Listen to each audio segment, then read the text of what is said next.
Baba Booey. We're back, everybody. Welcome to the We return. fucking... Hello. So happy to be back. Feels good. Oh my god, look at you. Look at with the fancy schmancy, the color grading and everything. Yes. The color grading I did while we were live and the cinema asset that I downloaded from Adobe stock not half an hour ago. The thing with Adobe stock, it comes in clutch so many times. It really does. It's like, oh, this is exactly what I wanted. That's fantastic. All right, everybody. You guys want to know something incredibly, like... Oh, tell them. They deserve to. They deserve to know.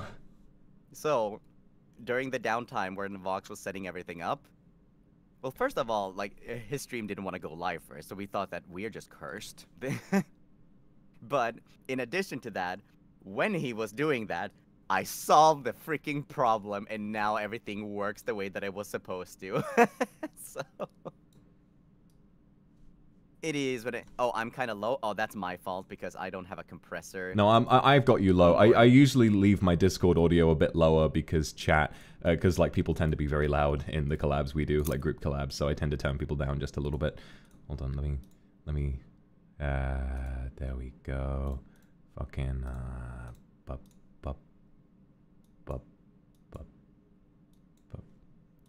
Perfect. Baba is joining us today. In fact, let me go and get that monkey. Let me go and get that funky monkey. Get the funky monkey. That's me calling it. He's gonna get the monkey.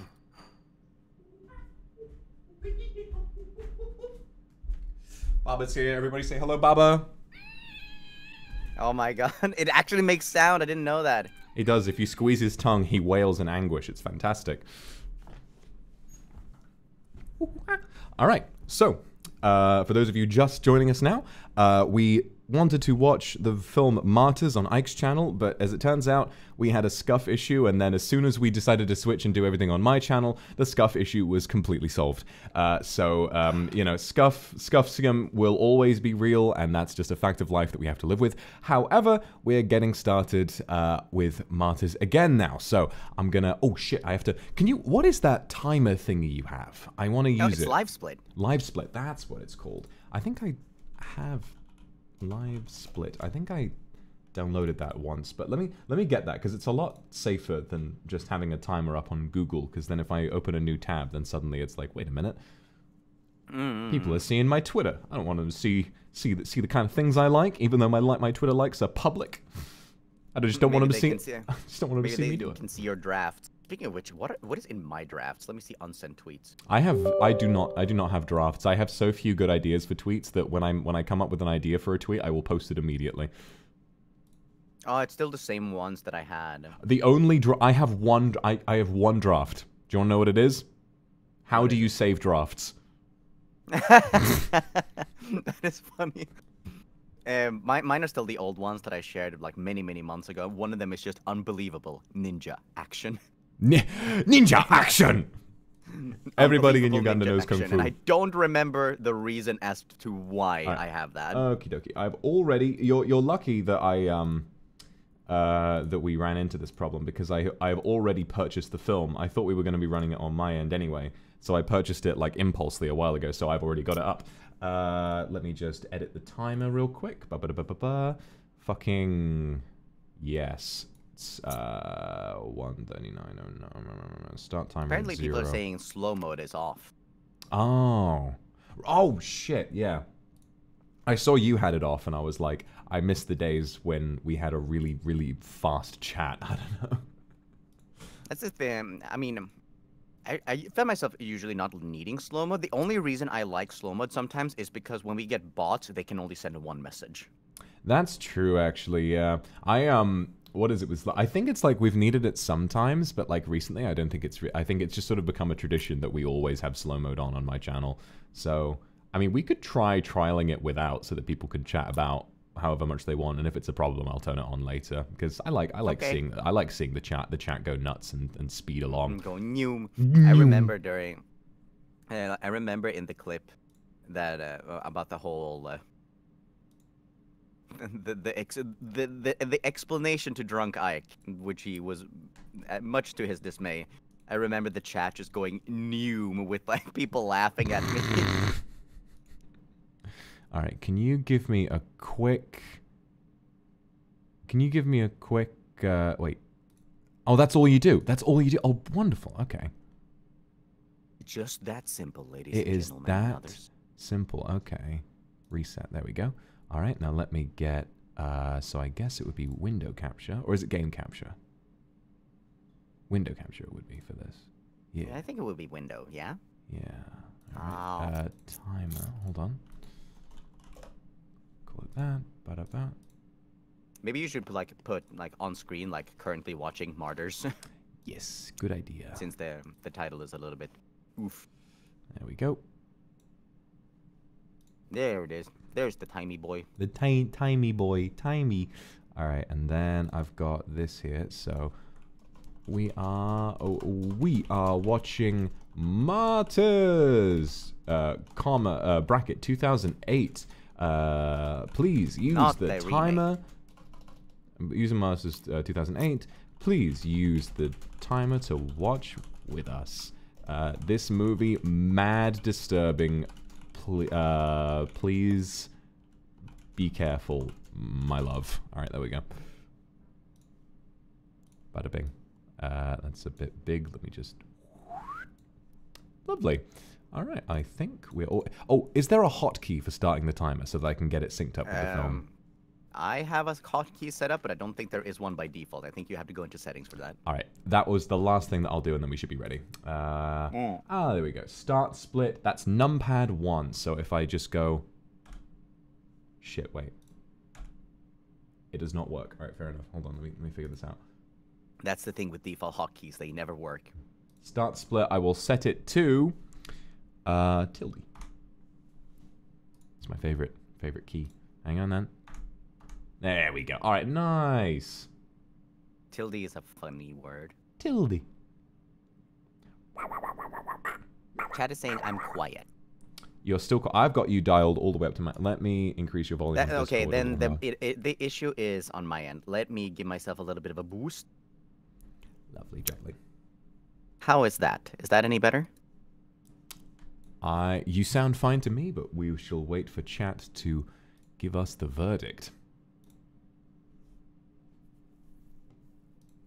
A bit too loud now? I can't win. I simply cannot win. He simply cannot win. Okay, guys, 29. I personally want 29. Ike Evelyn breathing in my ear like a blowtorch, and just because you don't want that doesn't mean that we have to adjust it, okay? Oh, that was... Oh, Tascad, ooh.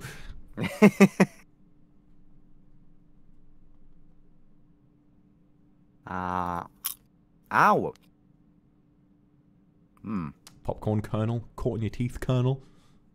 No, I have a thing going on, I don't even know how to explain it, but you know when you have your wisdom teeth, pop up, in the back, and there's, they push the thing out of the way, and it's, loose for a little bit. I have that going on right now, and whenever something gets stuck underneath it, it's really uncomfy. Man is oozing. All right. I am ready to go. Okay. Will you share the goods with me, good sir? Share the goods? Of course I will. Hold on.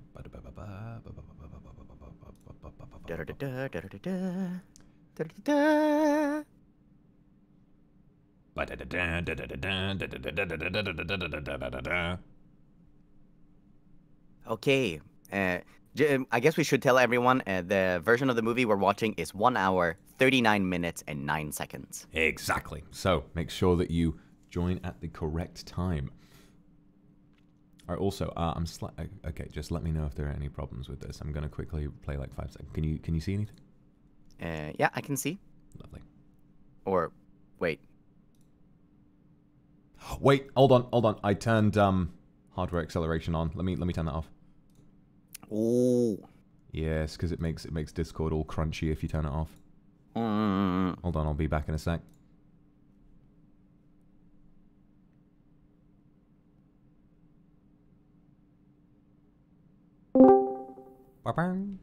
He returns. I have returned. All right, let me try sharing this again. You should be able to see a little thingy on there that says Wild Bunch. That's not right. That's that.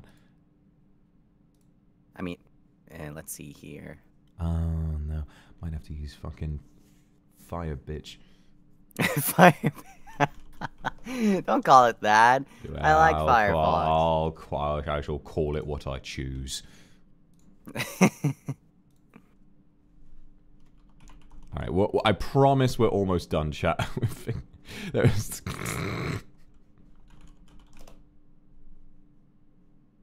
1 hour of setup. This is nothing out of the ordinary. It's only an hour, guys. Come on, it's only an hour. Back in my day, all the films. If anything, it means that we get an additional hour of just hanging out with y'all. Yeah. Yeah. An additional hour of Zatsudan. Donkey Kong. The Scuff Zatsu.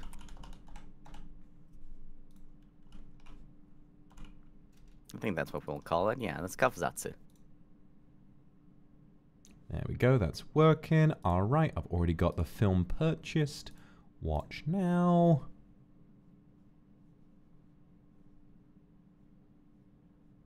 Where?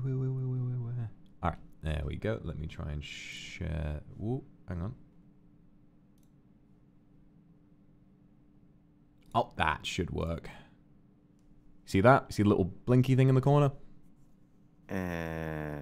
Yes. All right, guys, we are fired up, and we are finally, after fuck knows how long, we're ready to start watching the movie.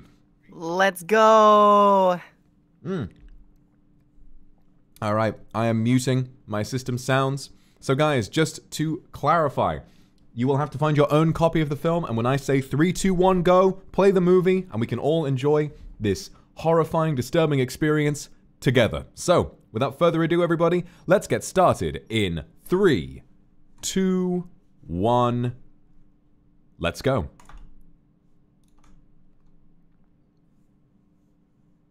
So we have a logo which says the Wild Bunch. I'm just narrating so that people know that we're synced up. TCB made this movie. Holy shit. TCB Mama? TCB What? Mama made this movie. Oh my gosh. Mama? Esquad. Esquad. Yeah, that's what they used to call me back in prison. Prison? Oh my lordy lord. You know, having made some sort of amateur movies before, I always used to get really insecure whenever like low light would cause grain. But now that I've kind of, I don't know, gotten a little more mature about it, I find that like grainy footage has a really beautiful, has a really beautiful quality to it. Like, you know, obviously my favorite movie is Call Me by Your Name, and that's a super grainy movie. Also, this poor lady appears to be having a really hard time. Yeah. We weren't joking. This movie is rough. 1971. I remember 1971. That was way before I arrived. 71. The French. sorry to jump scare you guys, but yes, there are French people in this film.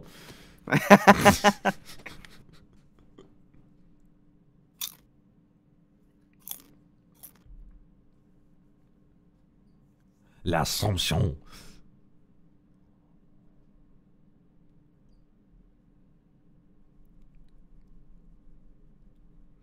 I was telling chat recently about the time that you said, what was it? I tweeted the words Harry Potter. I just tweeted the words Harry Potter, and someone replied the French, and that just, I showed you that, and we both died laughing. Oh yeah, I remember that. Harry Potter, the French. The French. The French. By the way, we don't mean to like take away from the movie. It's just that we were trying to offer some levity. Offer a bit of levity because it's a very heavy movie. Yeah. We're gonna be needing it. Oh, by the way, the soundtrack for this movie absolutely banging.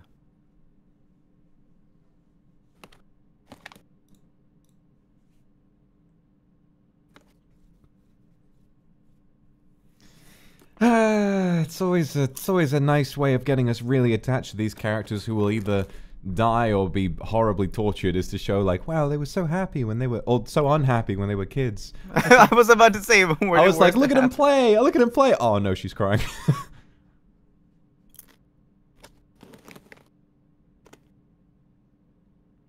Jean-André Garret. Sébastien Pranger. Montage. Montage. Montage. Montage. Sorry. Montage. I was jump scared by that. Montage. It doesn't matter what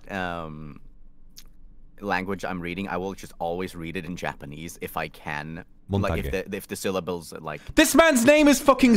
Oh wait, no, that's not a name. That's a company. Damn. I thought a man's name was Seppuku. I was like, huh? But no. It was the name of a company. I thought there was a man who was like, what a metal fucking name. Trottier. God, the soundtrack is really nice. It's very like soft, but very sort of creepy in a way. Grandpierre.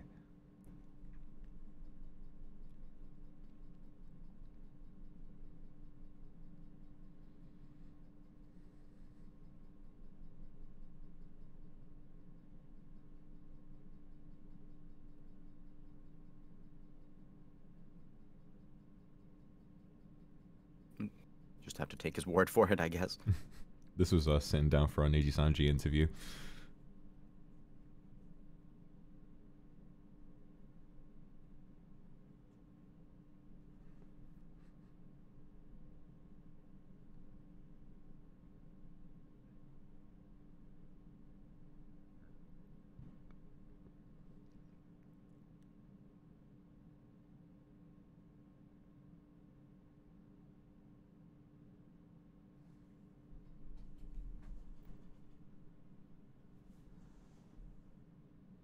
Qu'est-ce que tu crois?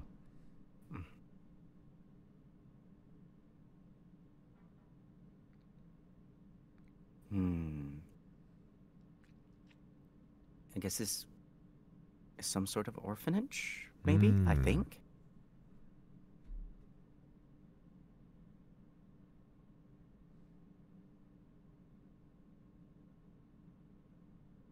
Ooh, I love like the very slow moving camera in horror especially. It just really adds to the tension, I think, you know?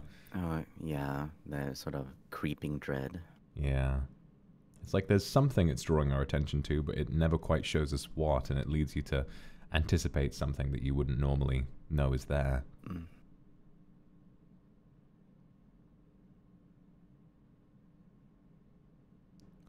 Ooh. Oh, good.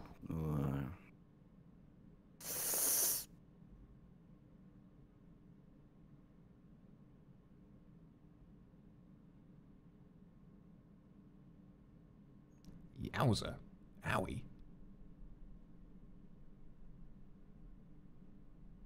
Ooh.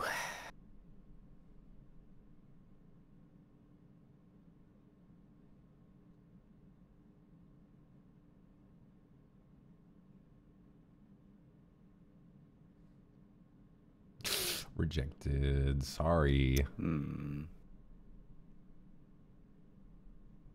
I wish to be alone. Even when you're like that afraid from being hurt, I guess even the people who are nice to you, you're afraid to get close to. Oh, yeah.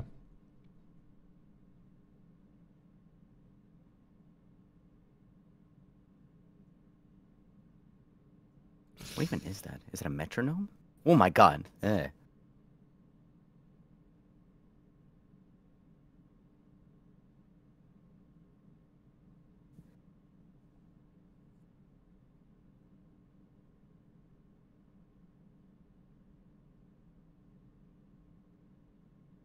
Oh, what's going on?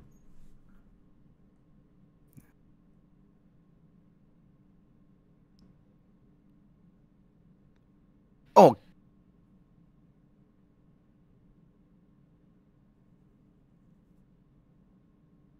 Fucking hell, mate.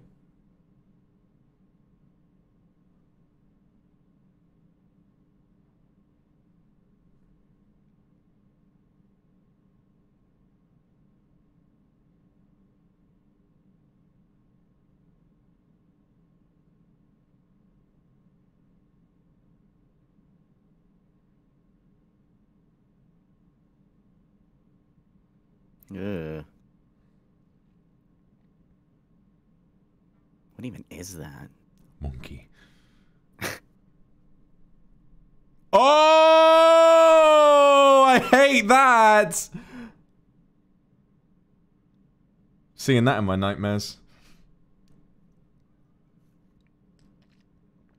Oh, that's some grudge-looking shit. Ugh. Ugh. I didn't like that. Now, the thing is, I didn't know this movie had any supernatural elements, so, like, I always figured it would be, is that, like, I wonder if that's a hallucination, or if it's, like, this movie is full of, like, ghouls. I guess we'll have to find out. Oh, dear.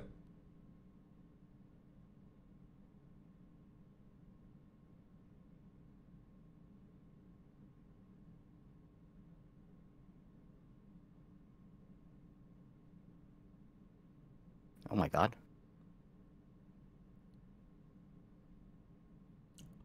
Oh, they were just fucking around. Oh. Oh my god, that's so... That is so cruel, the way they set us up to think that something terrible is happening, but they're just fucking around. Yeah. Oh my god, this film's like conditioning me already to assume the worst. God, that was really mean of them to do. Jesus. You got debated.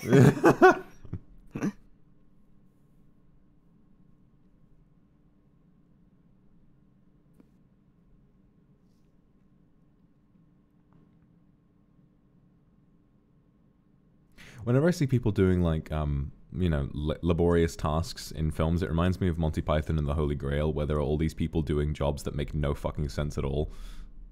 Like That's Monty Python for you. The person who's just smacking a puddle with like an oar, and that's just their job. This person who's smacking a like a door frame with a cat, and that's just their entire job.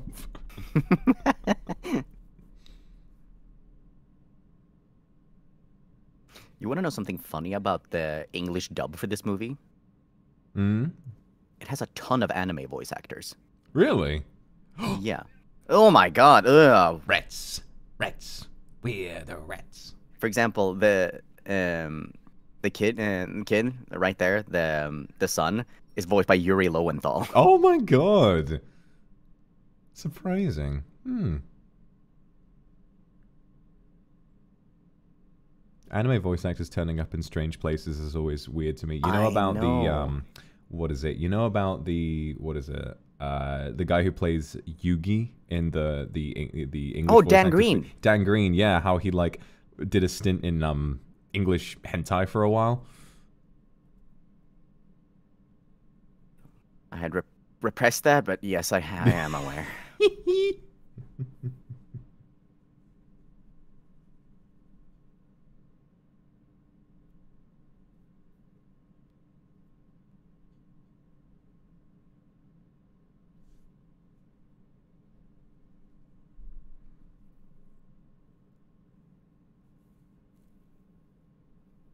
I like how French sounds, as much as we like to joke about it. Yeah, no, it's a very elegant language. Mm-hmm.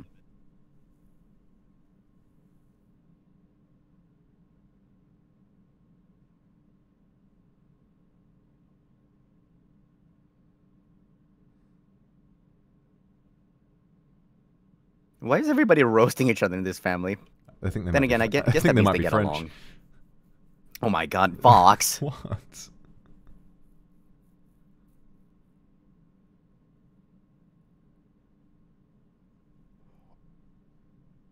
Oh, fuck me. And so it begins.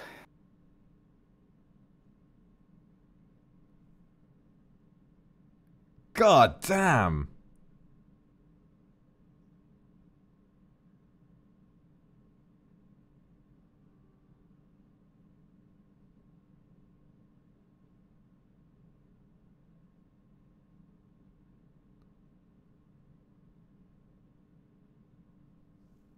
Oh. The way they fucking ambush you with that is so cruel.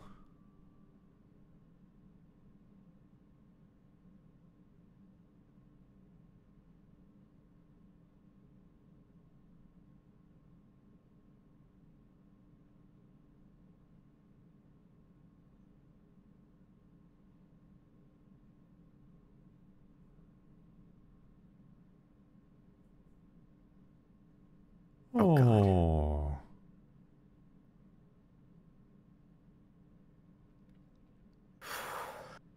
Fucking hell.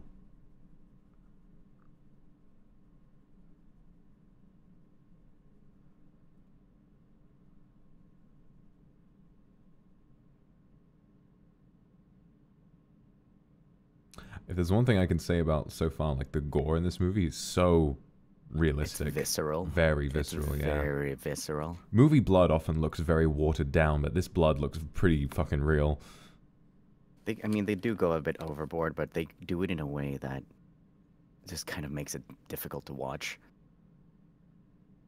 The fact that the performances are really good too. They doesn't are. help. It really doesn't help. That hurt physically, like just, oh God. Fuck are you crying for? You caused this.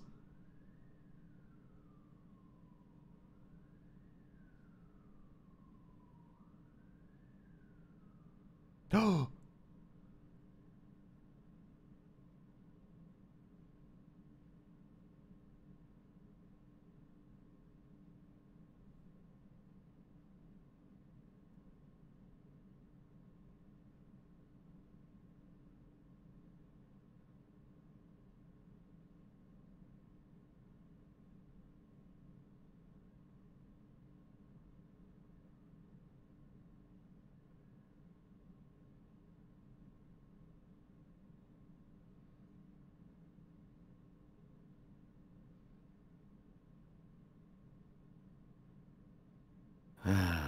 God damn, man.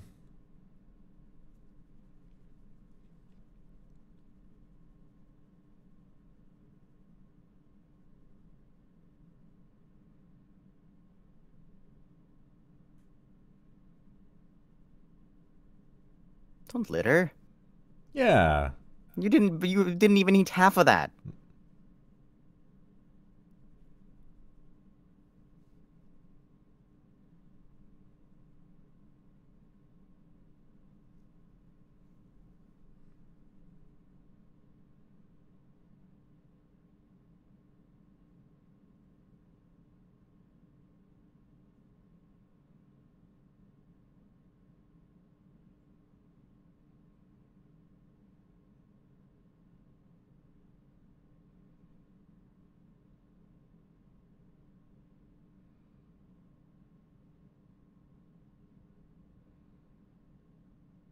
How much you want to bet that this isn't even the right family, and that this isn't the first time?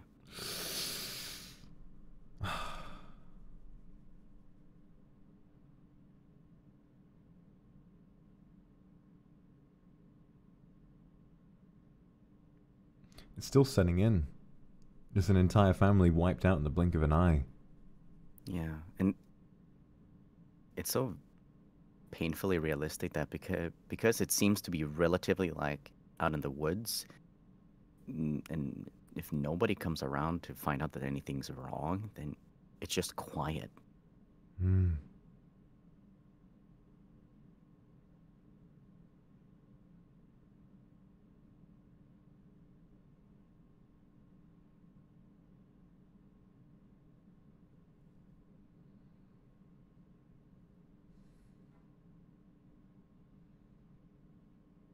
Man, we were having such a fun time 17 minutes ago. Just a lovely, banterous little chat, you know, just sort of relaxing, being ourselves, and then it's like, oh yeah, now this family of four, they're dead now. Yeah, were they four? Yeah, they were. Yeah.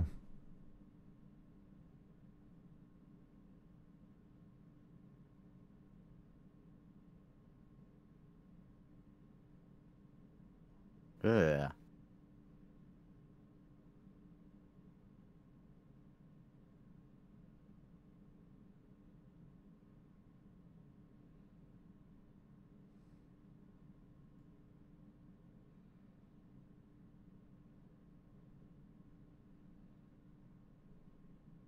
The sound design in Foley is second to none. Yeah, like that low discordant piano. Jesus, just the boom. Just like all the like footsteps and clothes are so like crisp. It's like jumping out at you. Those footsteps, man. Pa, pa, pa, pa, pa, pa.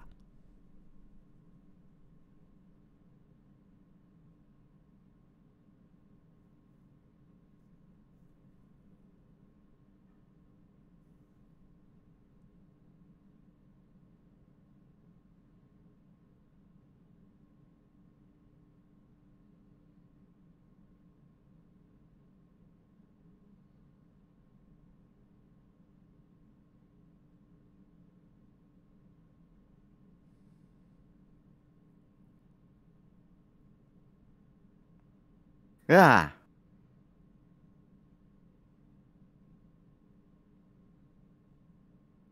I'm trying to think of anything funny to say. I'm just scared. Some kind of a ghouly creature with its titties out. Ooh. Ooh.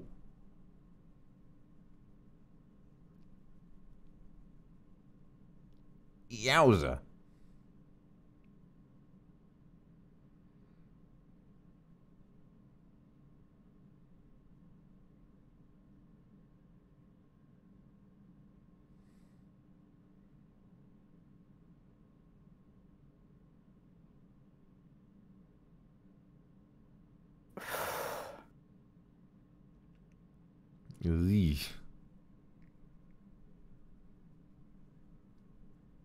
I just saw someone in chat say that they were accidentally watching the US remake.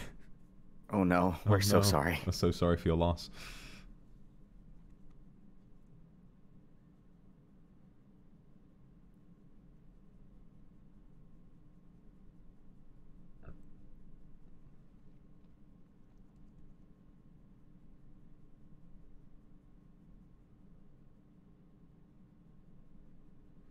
Is she trying to appease this thing? Is that why she was like showing her hand? I don't know why, but I think the ghoul, it's either like some kind of a delusion of hers, or it represents something, like pretty directly. Because if it's like, do you know what your parents did? If this is a film about revenge, then it would almost be like that ghouly creature is like a part of her that she's trying to appease, you know? I think that would make more sense, because everything else about this film has been very human, and it would feel bizarre if there was an actual, like, a Gollum Smeagol creature running around.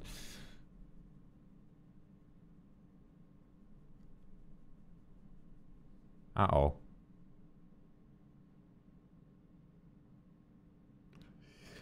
That was nasty. Match cuts, Jesus, they're very powerful.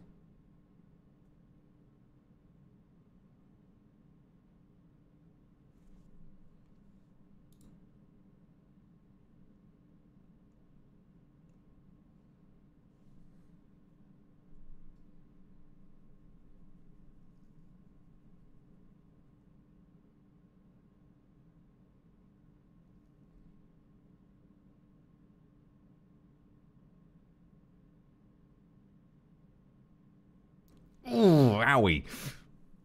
I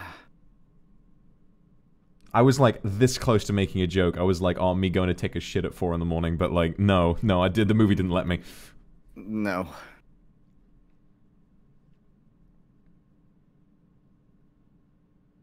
Okay, thank God. Somebody's there.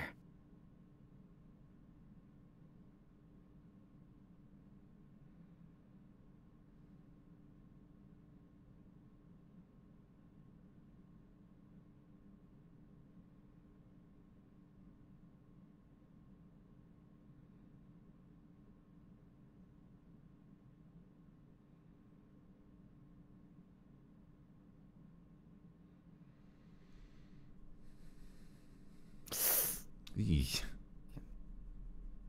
How would she even manage that if, like, this is not supernatural?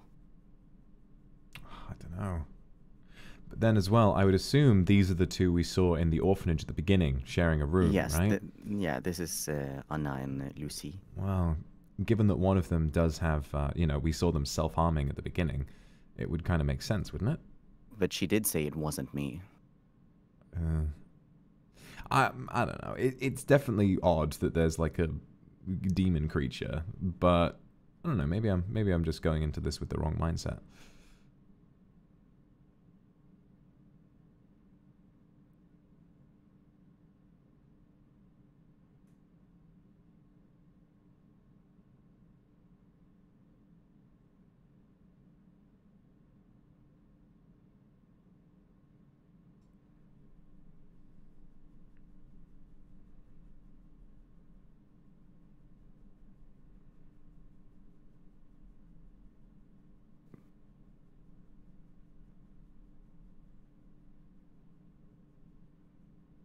Understandable reaction.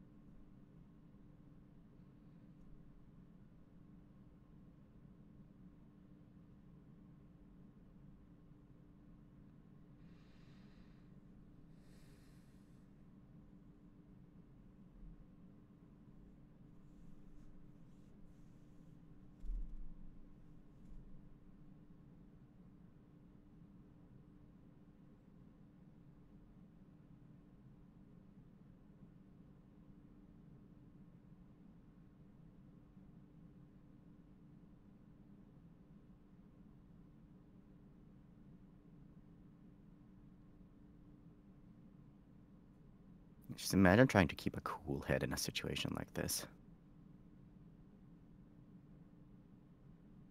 Hmm.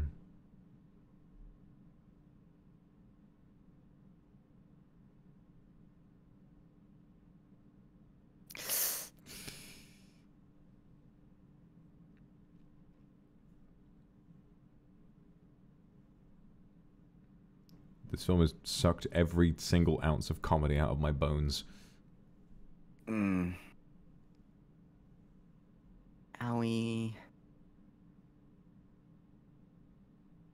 Owie.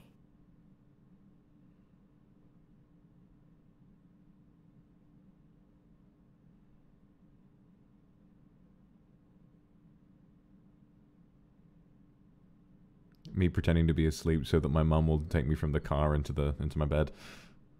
There, I got one out. I got sorry. We got one. We got a We joke. got one. We got a joke.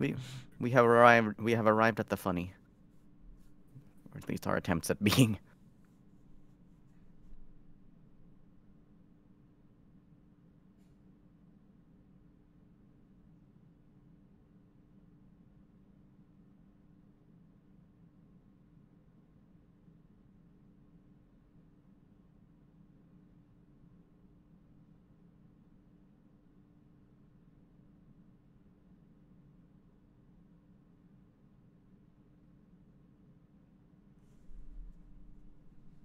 Yes.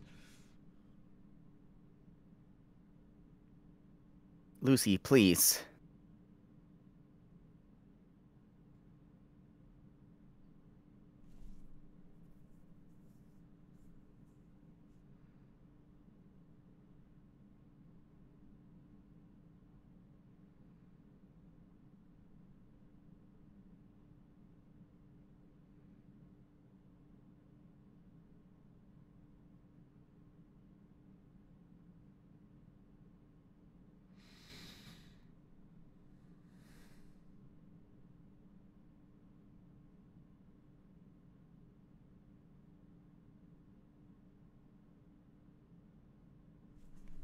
Come here, Baba. I need a hug.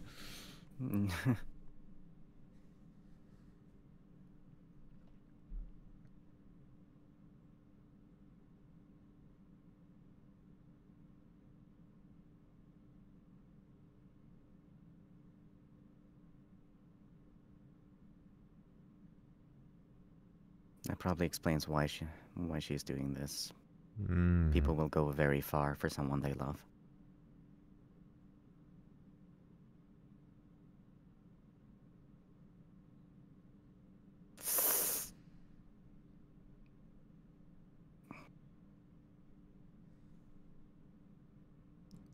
Panda.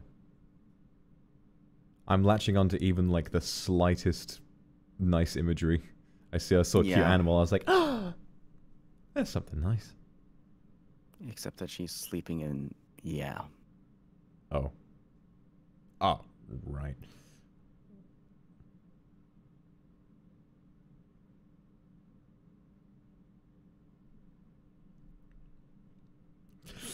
No. The thing about violent movies is that it makes the characters feel more fragile.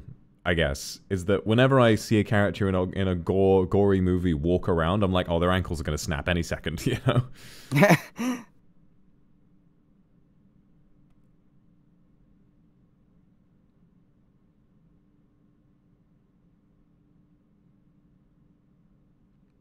This is me tracking down everyone who's ever grabbed me in Fall Guys.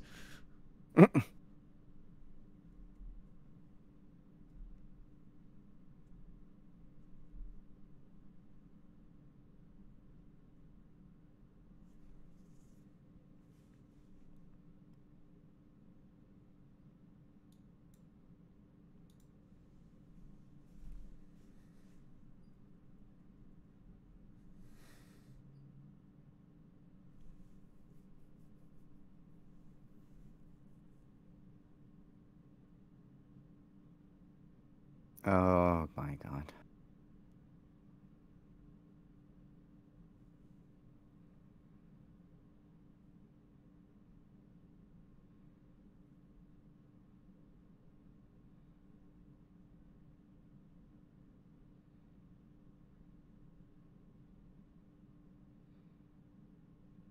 Yeah, I did think that when she shot the mum, it didn't look like a clean shot.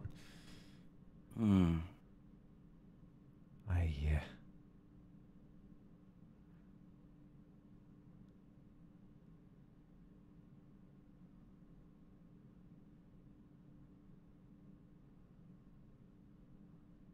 God, this soundtrack is amazing, you're right.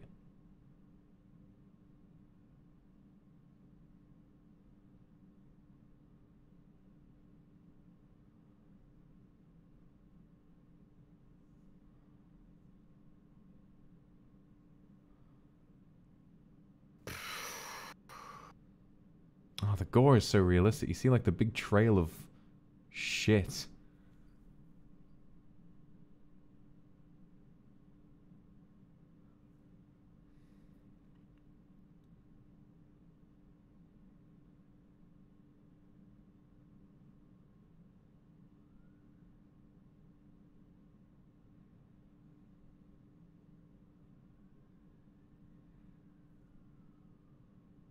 Oh no.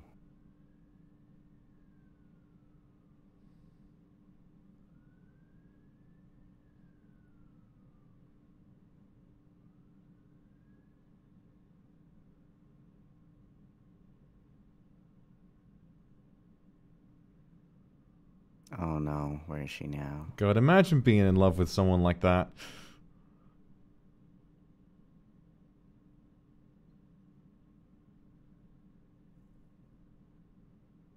Ooh, I hate that.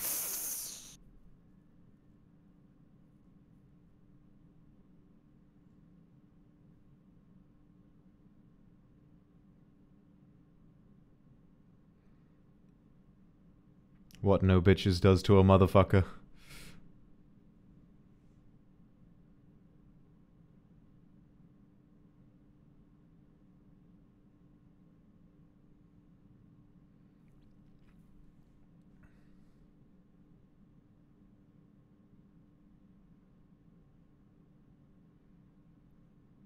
Oh my god.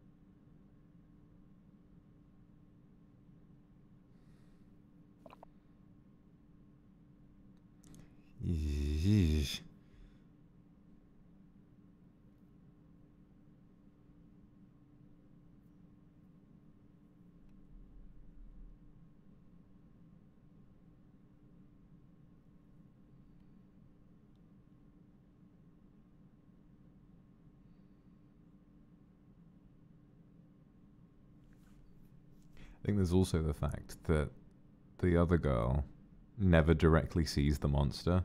Like, she just sort of got her out of the room. We didn't really show her reacting to it in any way.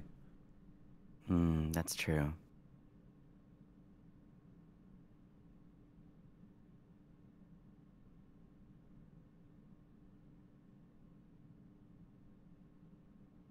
It's just a regular family, dude.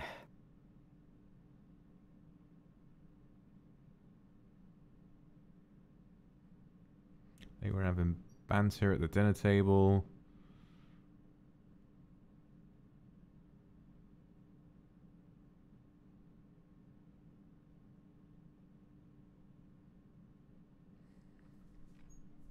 I wonder how many times they've been through this.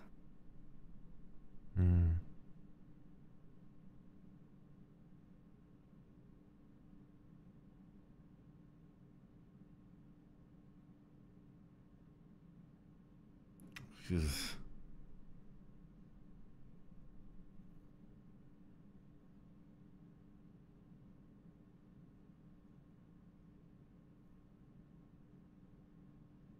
Oh.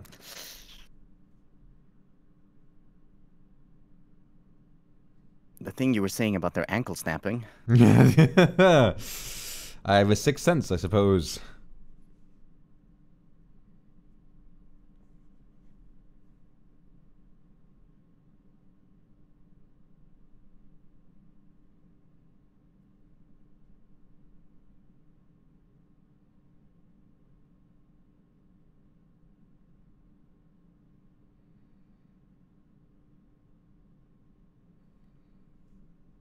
What's going to be in here then?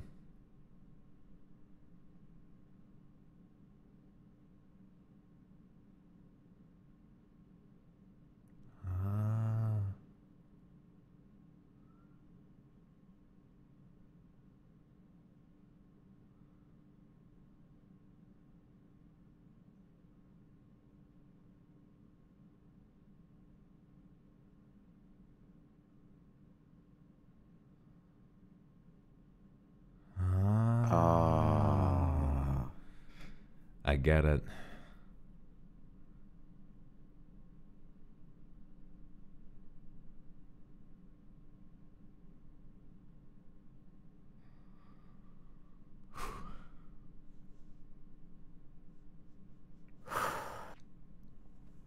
Rain check, chat, how we feeling?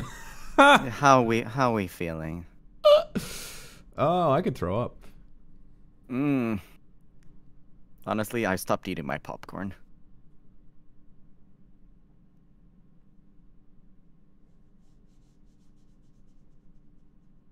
Mildly disturbed, very disturbed. All good, all good. Unpog. Unpog is pretty good. Some people are great, some people bad.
Oh god.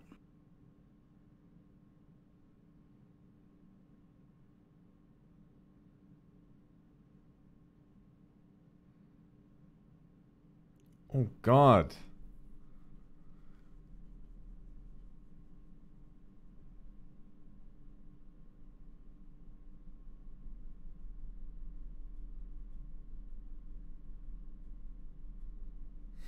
Stop, stop, she's already dead.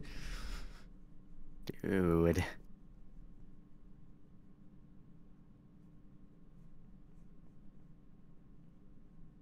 Sorry.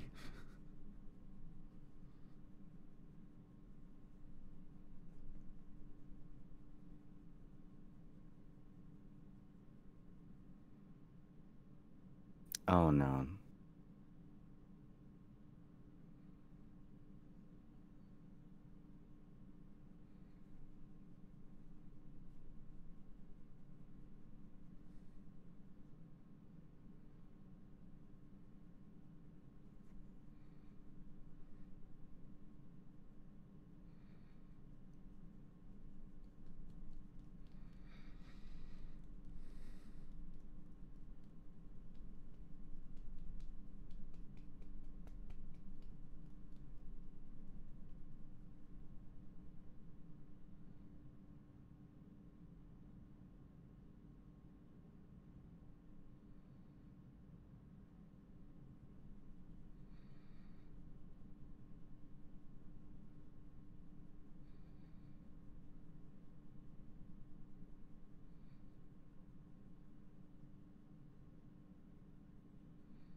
The design of that creature is genuinely fucking horrifying. Yeah.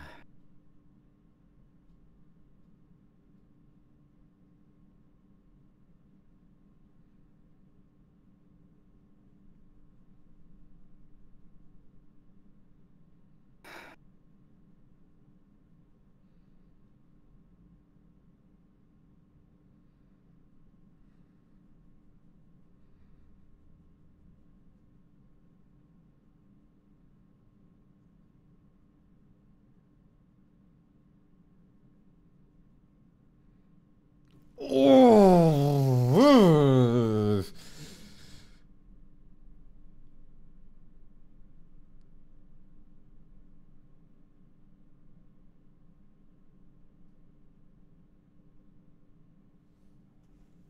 Yeah. Oh.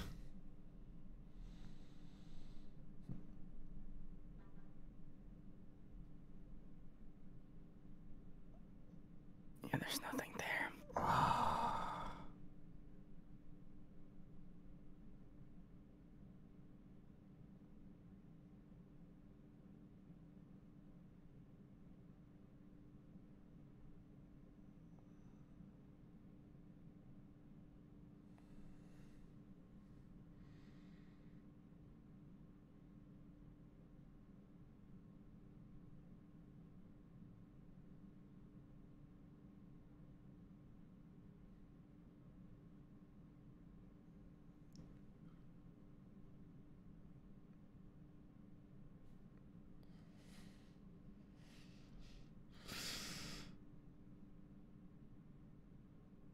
Oh, if you could see the look on my face, oh my god.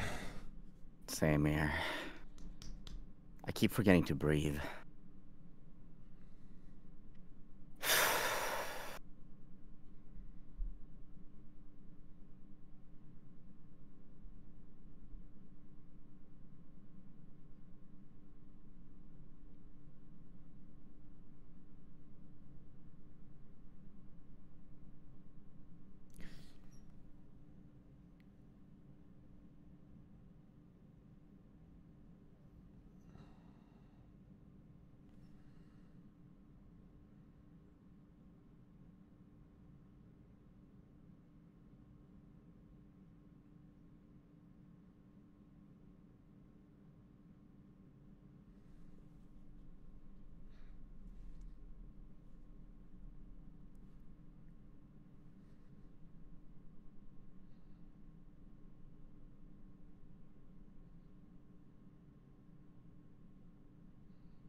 that she's still trying to clean her up just breaks my heart. Hmm.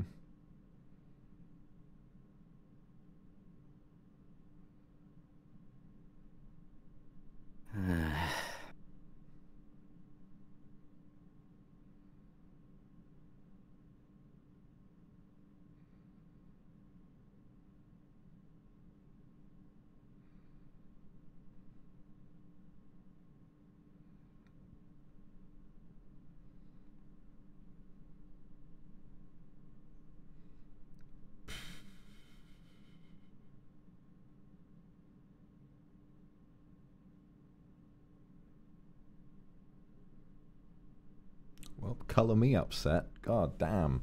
Yeah. Ah. Tsurai na.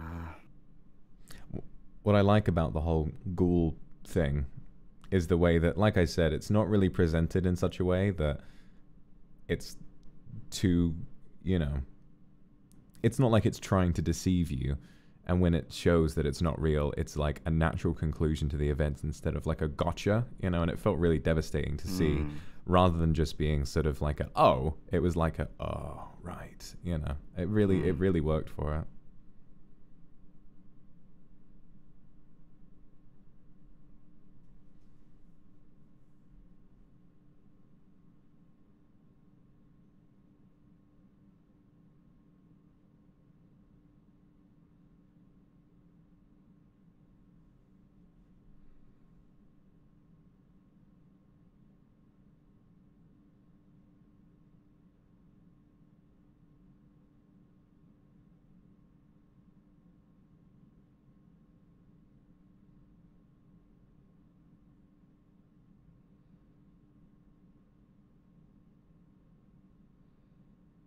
Hello?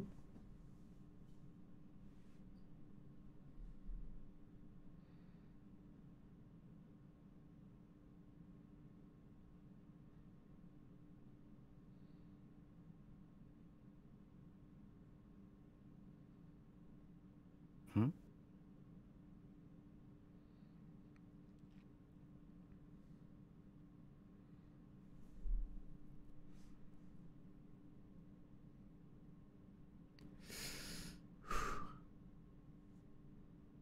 You know, I hadn't really made the connection yet, but we saw the person who was torturing the little girl was a blonde woman, wasn't it?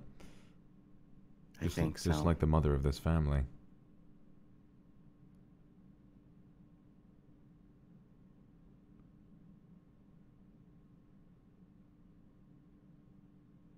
Ooh. But why? Science? What do you gain from that? Well, at least we can take some small semblance of comfort, isn't that? Lucy was right. Yeah, she didn't do it all for nothing.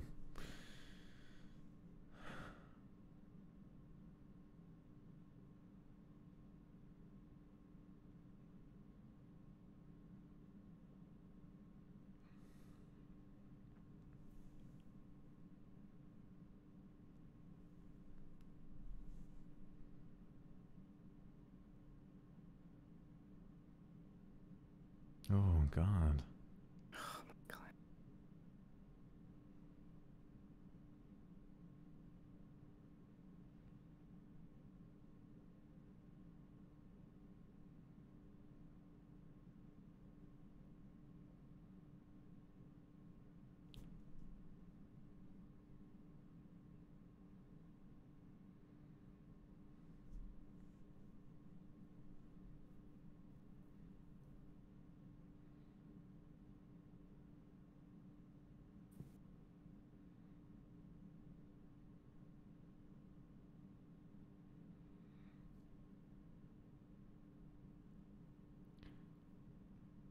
I don't know why. It's really eerie the way that now Lucy is dead, and now that the family is dead, and we know the ghoul isn't real.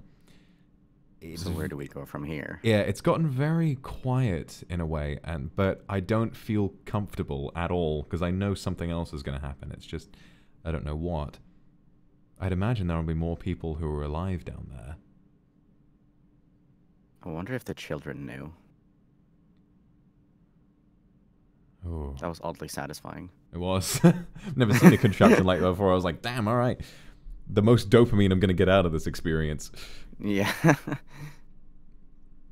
Now, Martyrs might be a horrible movie that's really disturbing and difficult to watch, but ooh, funny ladder.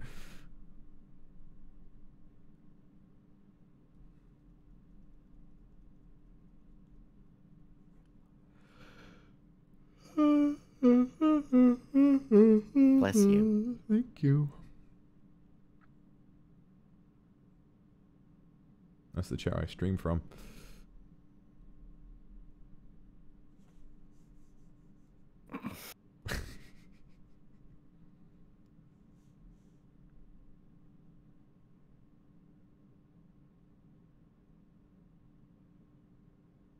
You know, I've had to delay so many streams because I've been fighting for my life on the basin. I feel like I should just do a oh, sorry.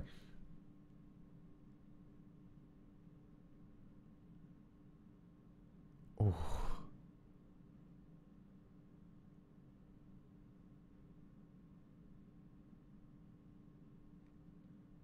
What is up with this family? Why?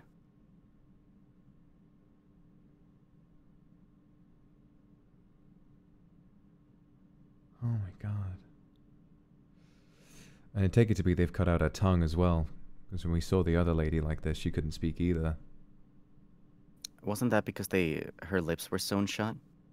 Oh, I don't think I was. I think I was kind of looking through my fingers, so I might not have noticed. But yeah, Oh. That's. Is that better or worse? I don't know. Oh my god, the mark from the shackles, Jesus. Oh yeah.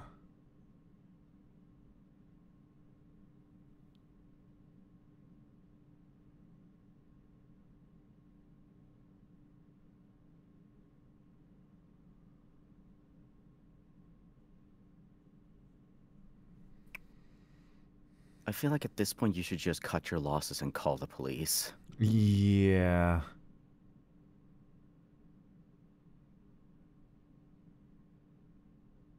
Like, how much worse can it get? Like, what do you have to lose from calling the police?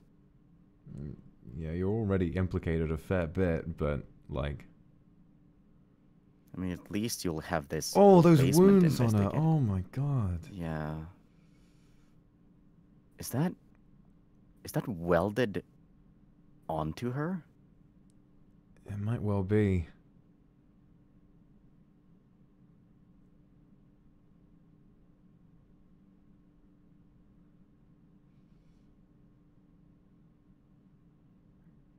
Yeah. God, I think she's gonna die if if he manages to pull that off. Oh god, the barbed wire. Oh, fuck me.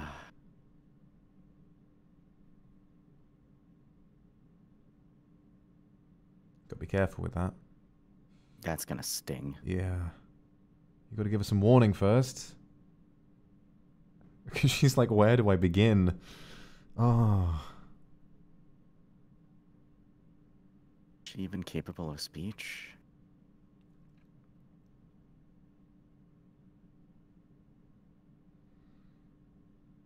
Oh god, her foot. Oh, fuck me, man.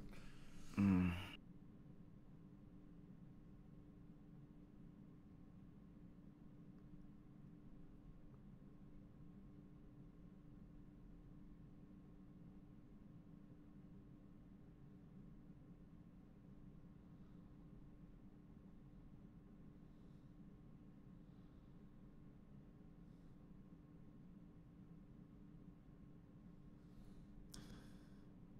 I guess she might try and put her out of her misery. No, there's no way. She isn't that kind of person, is she? Yeah. Think about how far she went for Lucy. True. But what do you do for someone like that? Oh my god.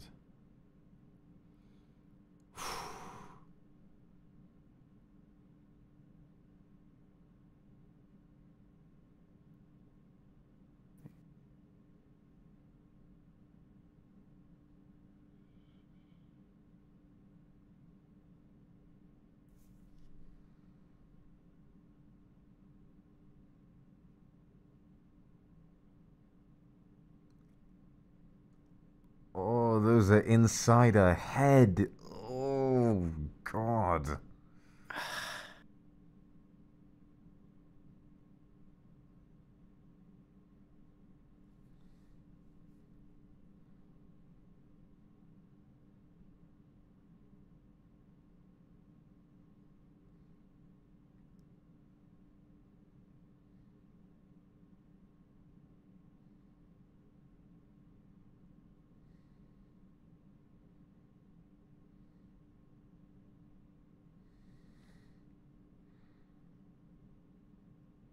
Please, just call the police, an ambulance, anything.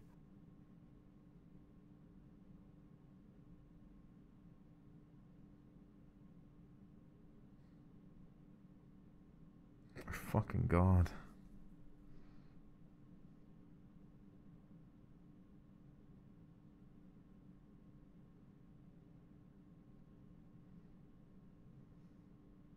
I mean, she's, I don't know, got a little burrito going. She looks comfy.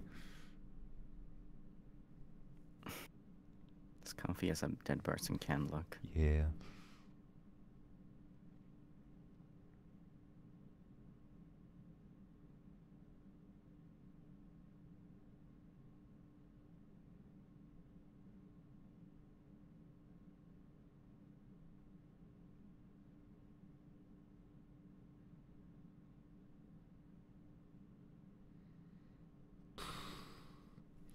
The worst part is, now that Anna has seen one of those mutilated women, it almost gives you the idea that maybe that creature will sort of start haunting her as well.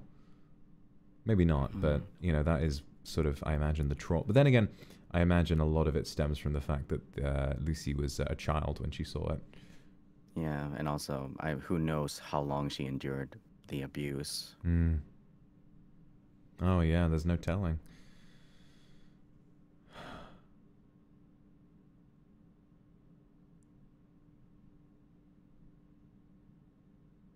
Oh, no. Oh!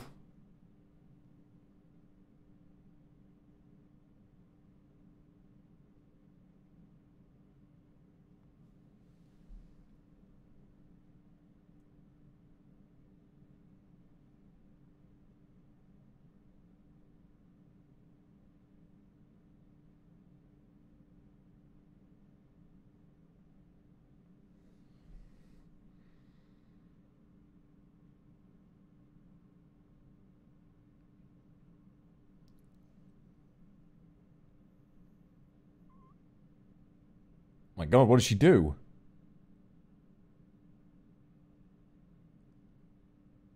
Oh. Please? No. No.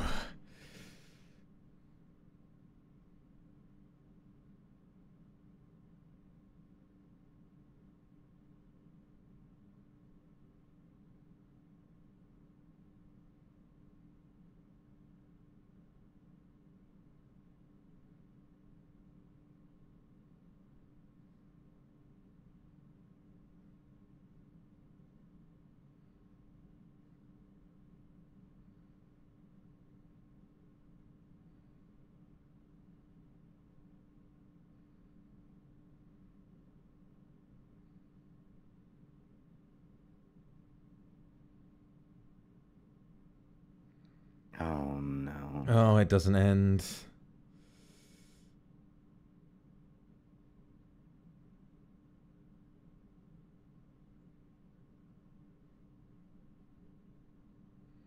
Thank fucking God this isn't a long movie. I don't know how much more of this I can take.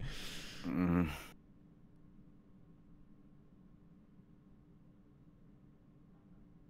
Yeah, that's the thing about gory movies, that after you watch them, you just sort of feel delicate in a way. Yeah. You know, it's like if I drop something on my foot is going to explode.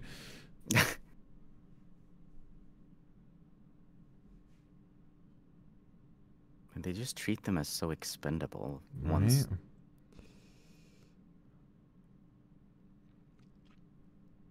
So void of empathy. The fact that human beings might be capable of this kind of thing is horrifying. Yeah.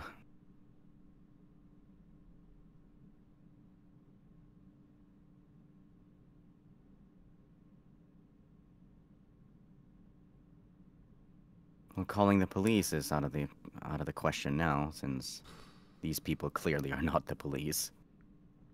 6 dead in an hour. And one more who will go through untold misery, I'm sure.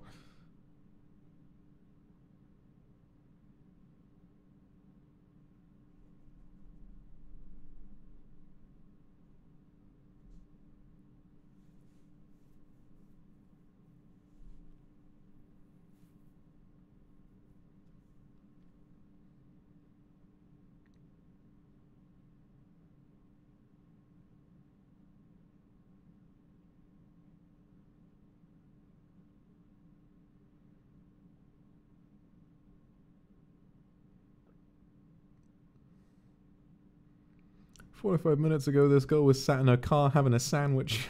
Oh, Yeah. God. Yeah. Can we go back to the sandwich? Oh, well, she's still on the road. We need to pick up the... Who's going to pick up the sandwich, eh? I know.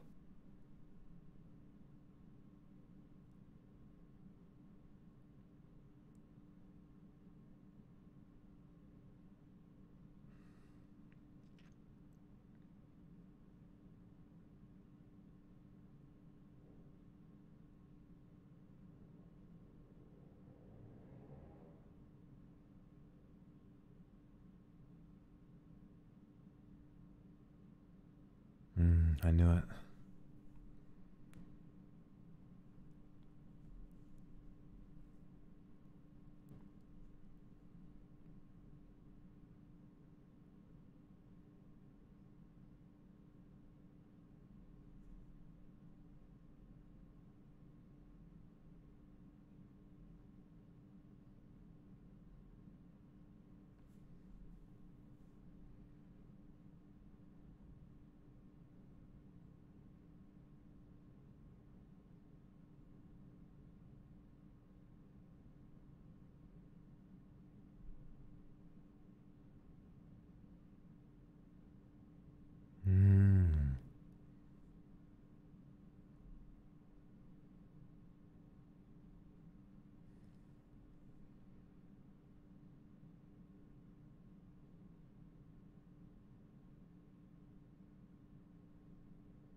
Roll credits. Oh, you beat me to it.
trying to create martyrs. They have all these historical incidents of it happening after people endure immense suffering, so they're just trying to recreate that, seemingly for some sort of cultish reasons. And suddenly it all makes sense.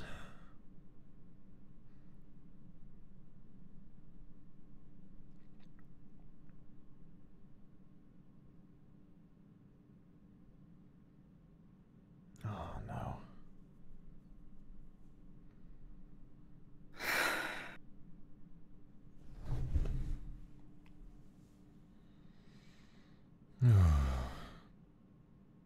Because that's it. It's all about pain and enduring it. Oh god, the setup.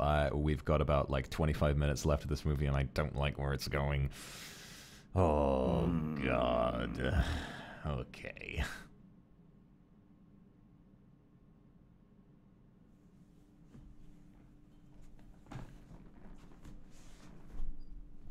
Ugh.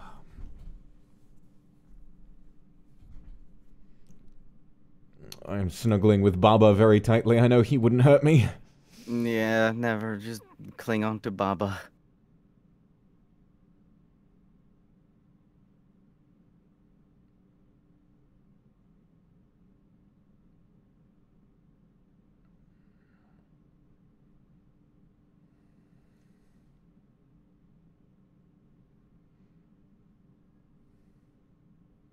These performances are so fucking chilling. Like, they don't feel fake or exaggerated in any way.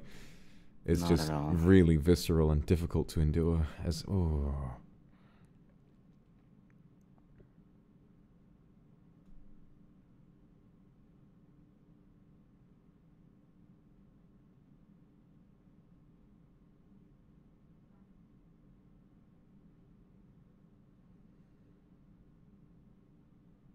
Wonder if she'll hallucinate, and if so, what will she hallucinate?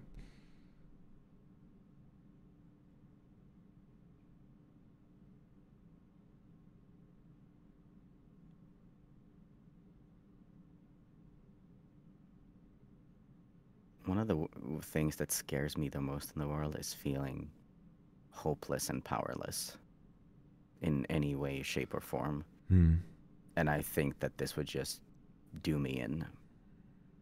Yeah, like the slow countdown to when you know something is going to happen, but you have no idea what it actually is. Or when something has already happened and you want to, you would do anything to change it, but you know that you can't. Oh, yeah, no. Yeah, no, that's... Oh. It reminds me a lot of the... It's more visceral here, but do you remember in Under the Skin when the second victim goes under, like, the black goo and he sees the weird flesh puppet of the other guy, and all he has to wonder is, will that happen to me too, with no way of getting out? Yeah. Because what do you do here other than play along? Yeah. Like, what can you do? It's awful. Oh no, they've got the gruel.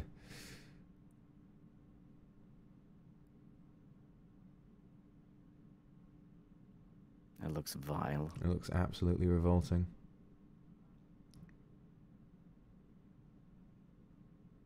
Fucking pistachio ice cream looking shit.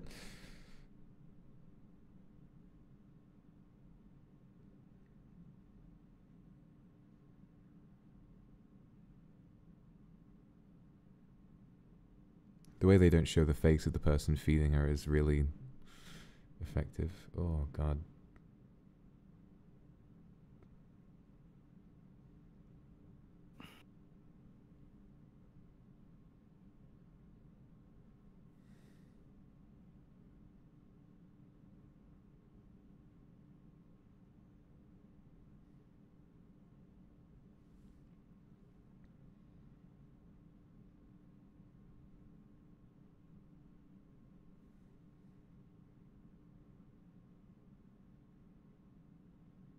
Oh, and the lights go down. What do you think would be worse? Like being trapped in darkness, being trapped in a white room, because light torture is a thing. I think both would be agonizing. I would prefer the light room, because if you've seen the first episode of Mindfield, where Vsauce is trapped in a completely white room for 3 days. I feel like that would break your sanity faster. I don't know, for me, not being able to, because at least in a white room, you could see something in front of you. Like, it would be very torturous to try and go to sleep like that, but I almost feel like your eyes would adjust eventually. In the darkness, there could be anything in there with you, and that would freak me out more, I think. I think the dark would be better for me, because at least I would be able to sleep. True. But then if you're tired enough, you can sleep in any environment, or at least that's how it is for me. I sleep with the lights on a bunch of times because I just forget to turn them off. Yeah, but you don't. Yeah, but I don't think you understand how bright these rooms actually are. Ah, no, you're right. You're right. They don't really give you a bed either. Oh god, yeah, that does sound fucking awful. What now?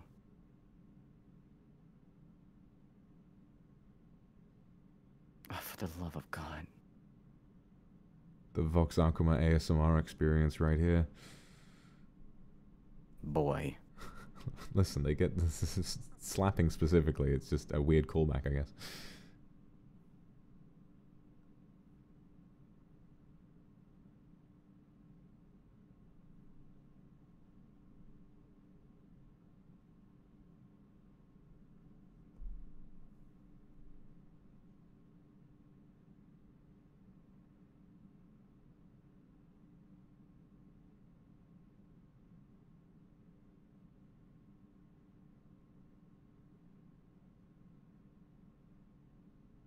Oh my god.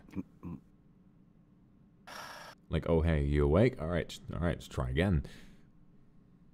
I guess if she's unconscious, then the suffering doesn't register.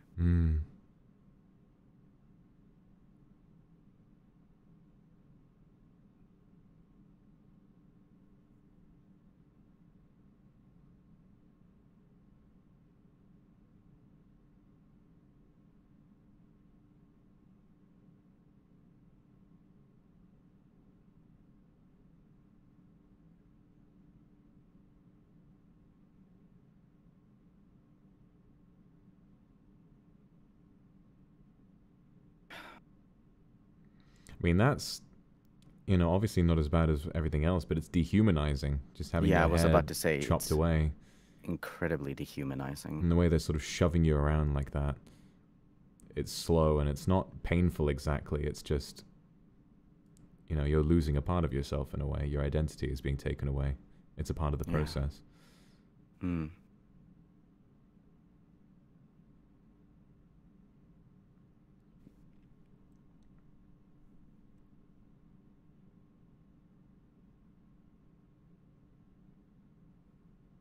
The thing about a cult like this, or whatever it is, this organization, is that if anyone got involved or was sort of indoctrinated and then had second thoughts, I don't think they would ever express them because of what they've seen, what their superiors or colleagues are able to do.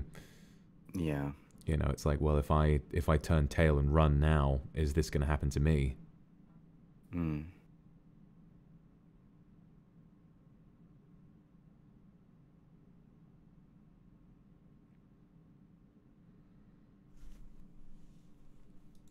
Something about, like, the spoon hitting against the teeth because of how... Oh, I hate that. ...violently they're doing this just has... I absolutely resent that. That's awful.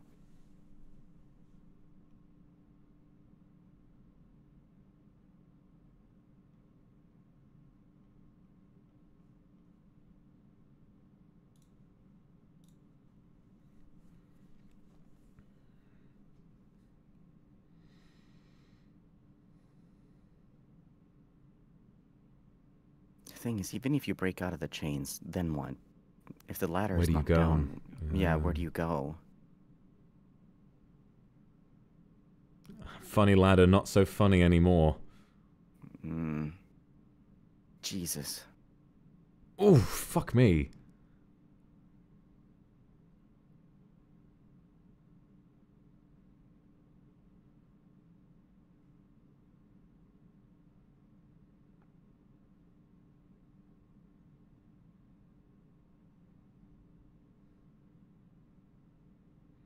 We haven't had dialogue for like a good 8 minutes or so. We haven't, have we? I barely noticed.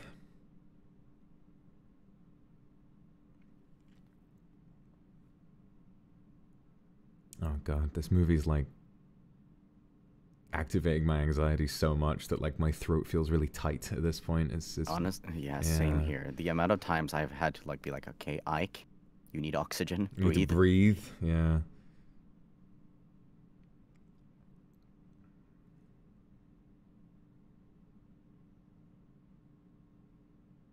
Oh my god.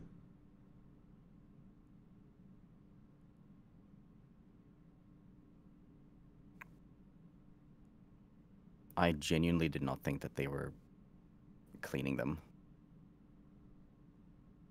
I thought they were going to start bathing her in her own piss. Oh, I mean, Jesus. maybe that's about to happen next.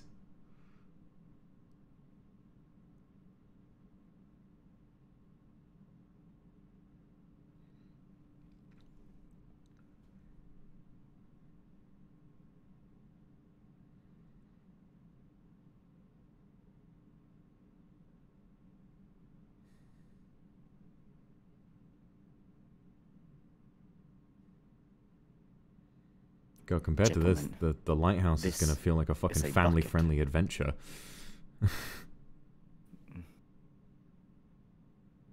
Oh, this is a bucket. Dear God. There's more. No. No. Oh, no. I hope there's not more. Ow. Ah. That's happened to me on a skateboard. Please wear helmets.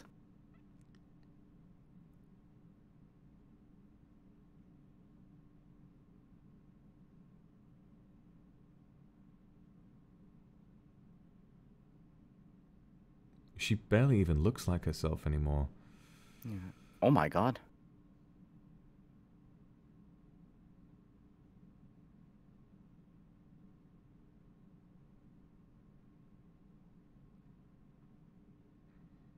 They got fucking discount Mike Ehrmantraut down here. Now listen, is what you gonna do. I was thinking that's the person you were referencing. Yeah. You're gonna sit quiet and we're gonna slap you around and you're not gonna say anything. Remember, I was never here, Walter.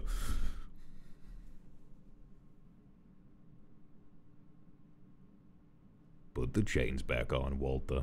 You're not escaping today, Walter.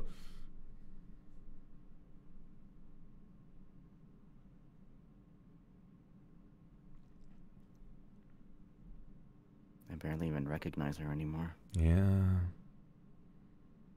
That broken nose and the shaved head is just Jesus.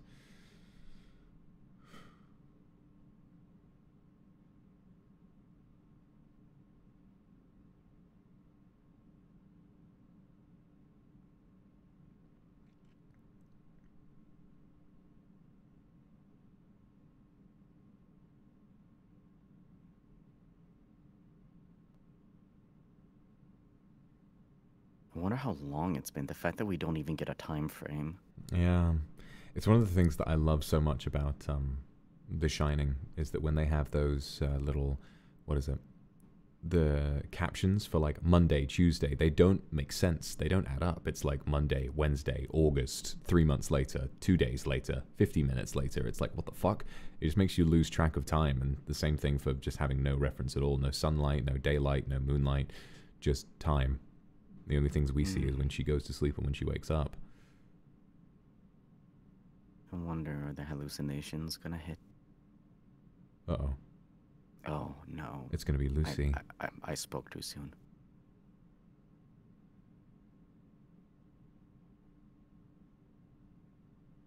Oh, no.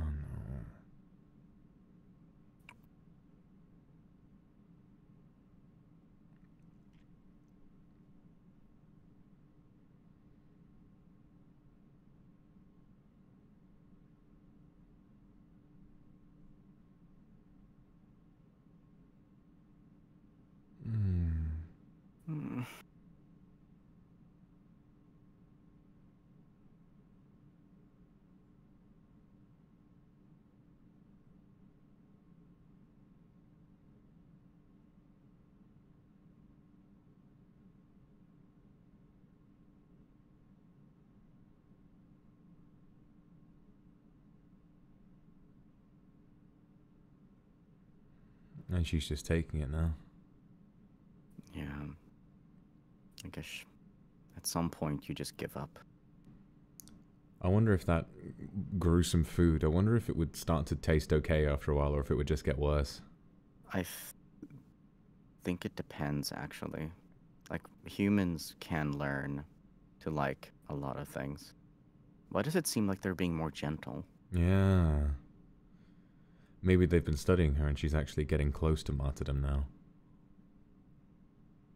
I mean, if we look at their previous attempts, I don't know. I feel like there's a lot more to come. You've seen this film before. I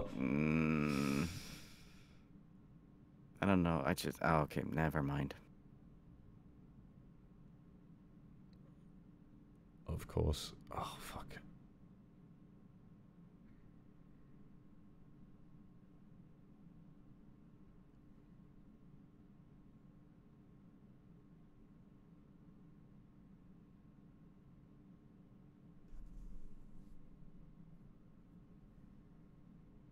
Oh.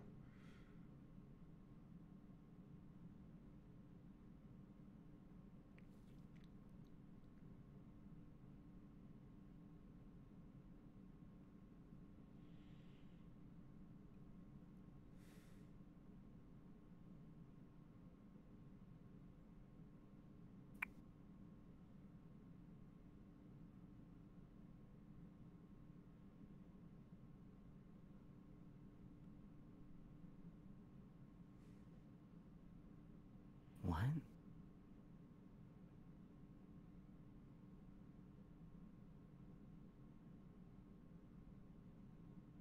Huh? Oh, that's got to be a hallucination. Oh, no. Oh, no. Oh, no, no, no, no, no. I've heard about one thing that happens in this film, and it hasn't happened yet. So I can only imagine what I'm about to see, and I'm not excited. Yeah.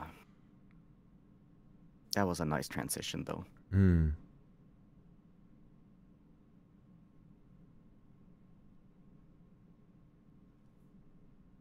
I'm predicting something. Oh, fuck me, no. Oh, God. I'm predicting. Yeah, I haven't seen this, but I've heard about it. I am predicting something absolutely vicious paired with, like, angelic music, you know? Kind of like the ending of Hereditary. Oh, God, I'm actually not ready for this.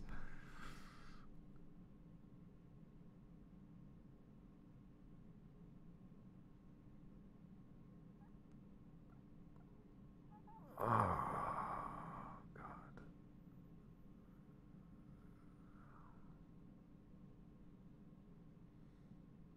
Oh, I knew it. Oh, no.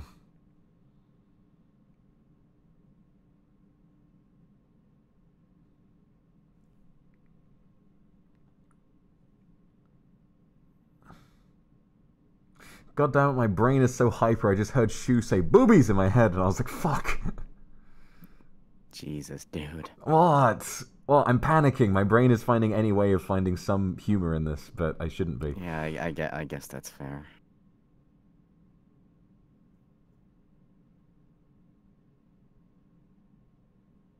How is she not screaming? Oh. I guess after enduring so much suffering, you just kind of lose the ability to. Yeah.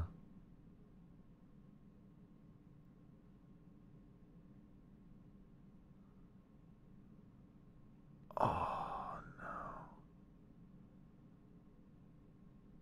Oh.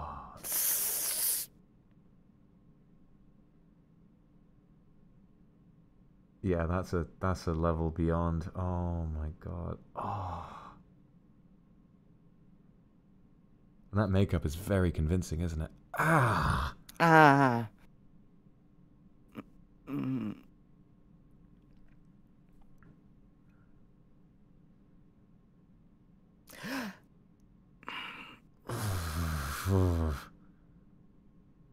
Oh my god.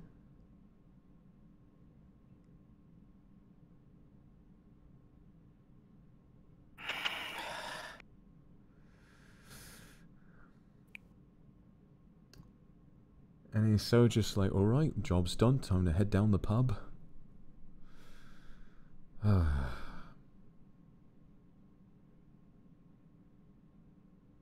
He kind of looks like the French teacher from Final Destination 1. I'm gonna laugh so hard if it's actually him.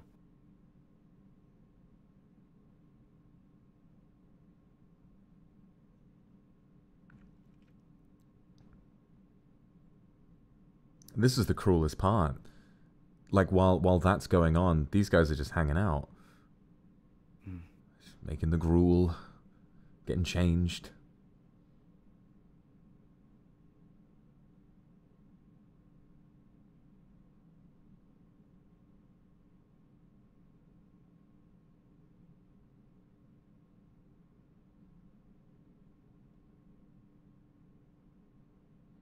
They just replaced the residents of the house like it was nothing. Yeah.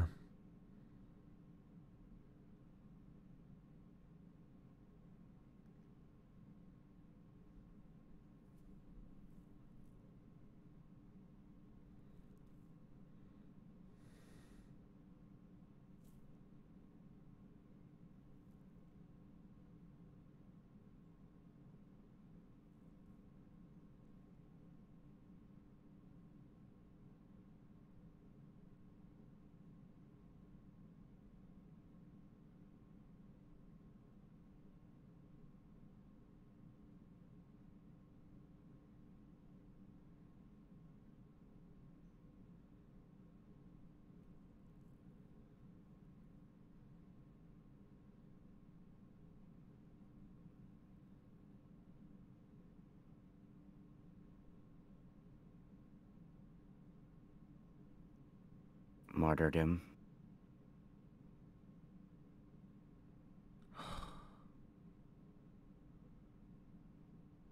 This is probably my favorite shot in the movie.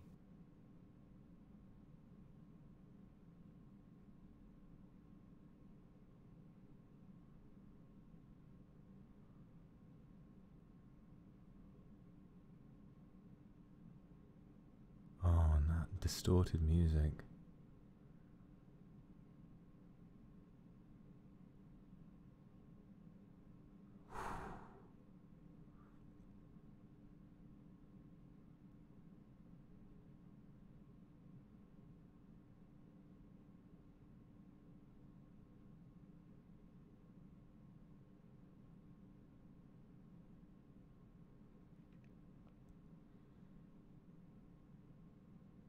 So she is seeing something. They weren't wrong. Mm. And that's what's so messed up. They were right.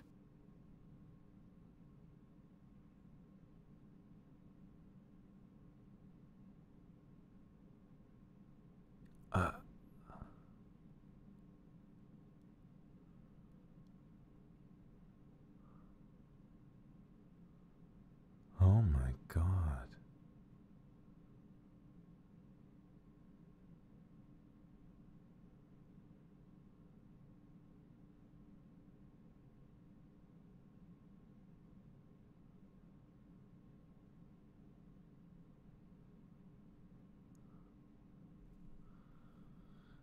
But for what how, even if you're right, what do you learn from this? I think the reason they wanted to keep them alive... Oh, no, I'm just not going to say anything. Okay. Ah, mademoiselle, a pleasure to meet you. I suppose the Ascension Chamber is working? I think that's actually her name, just Mademoiselle. I don't think she has a name.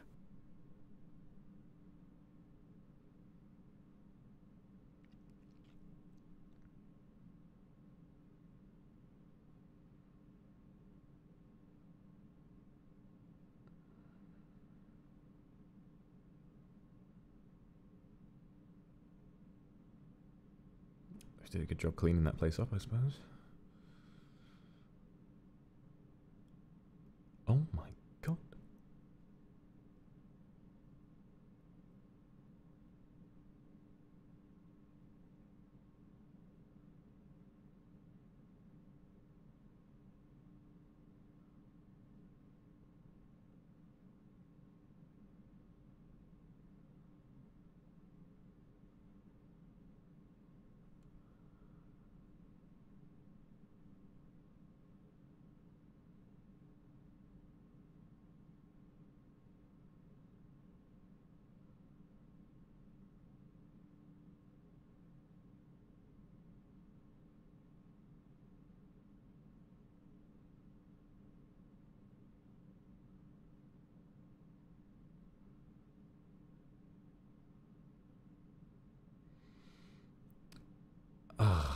what's it called? Lost in translation? Jesus.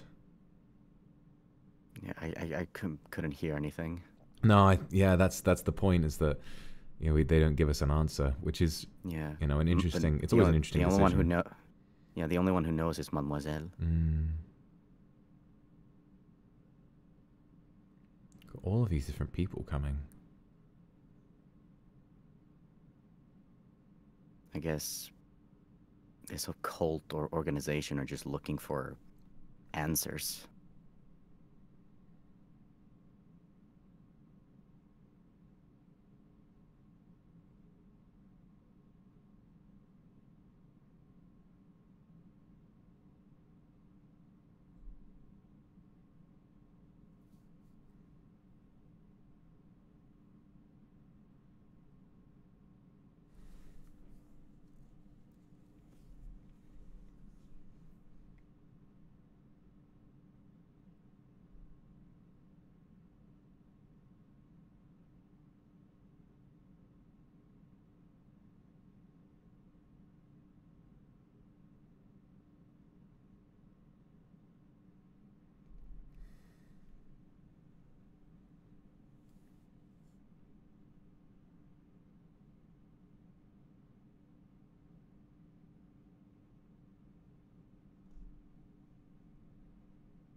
Oh my god.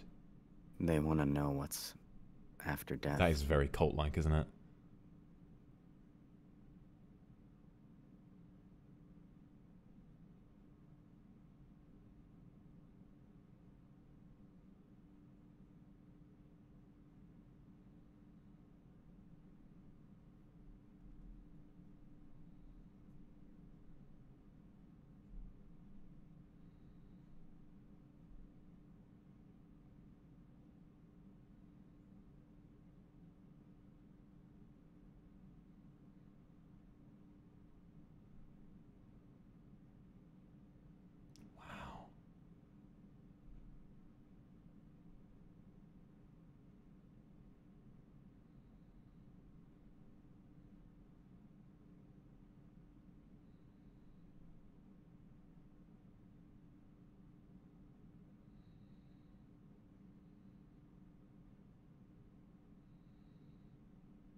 And she takes the secret to her grave.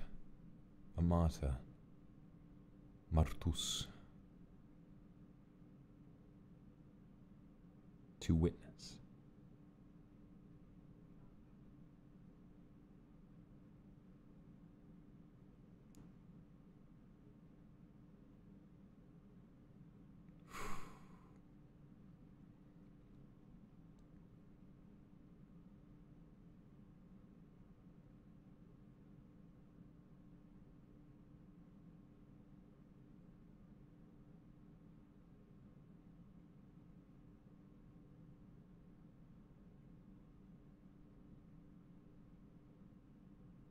Oh, don't show me. Oh, no.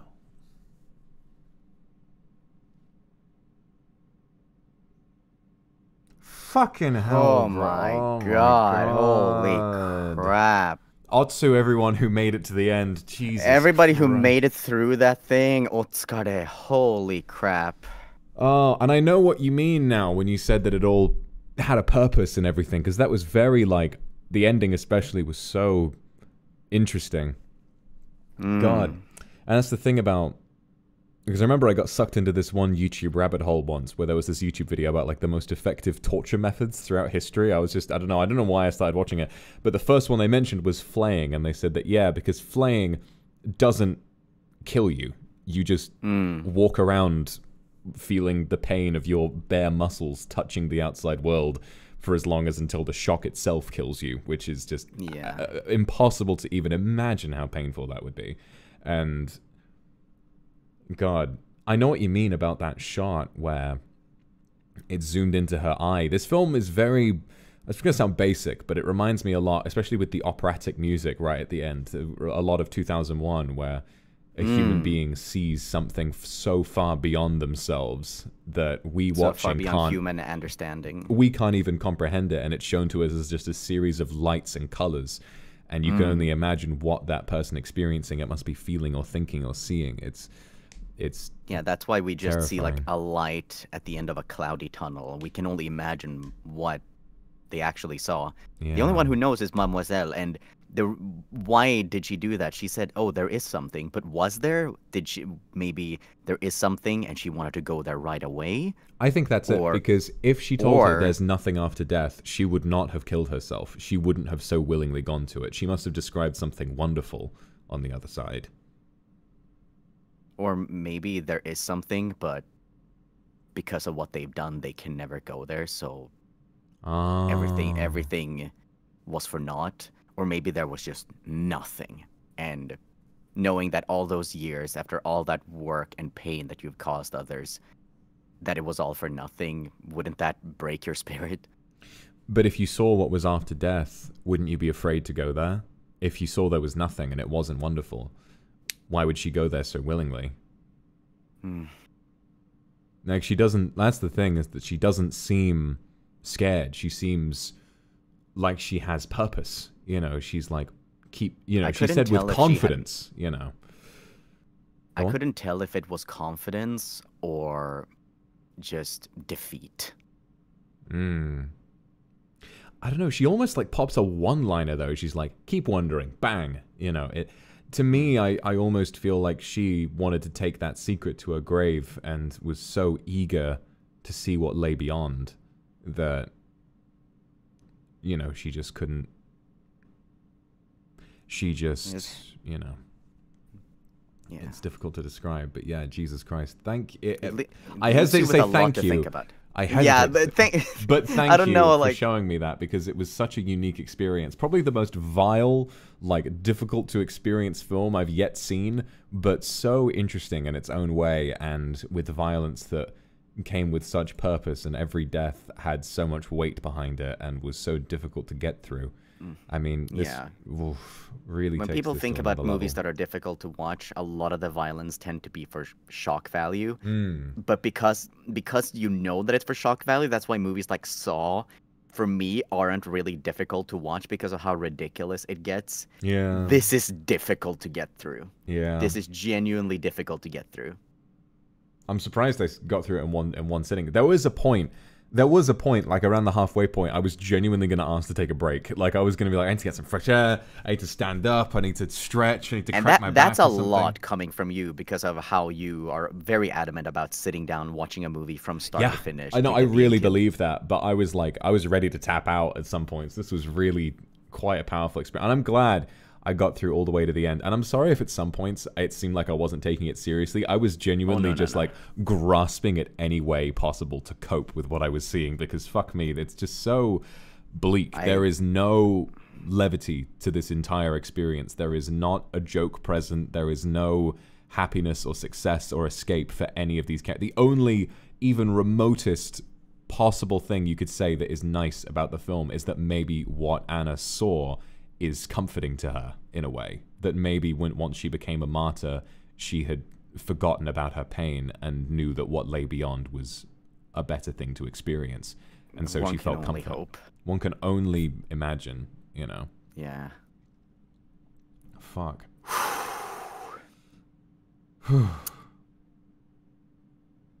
Well. But yeah, these are the kind of stories that stick with me. Thing where you are not handed a happy ending, where sometimes things are just like the real world, where happy endings aren't always a guarantee.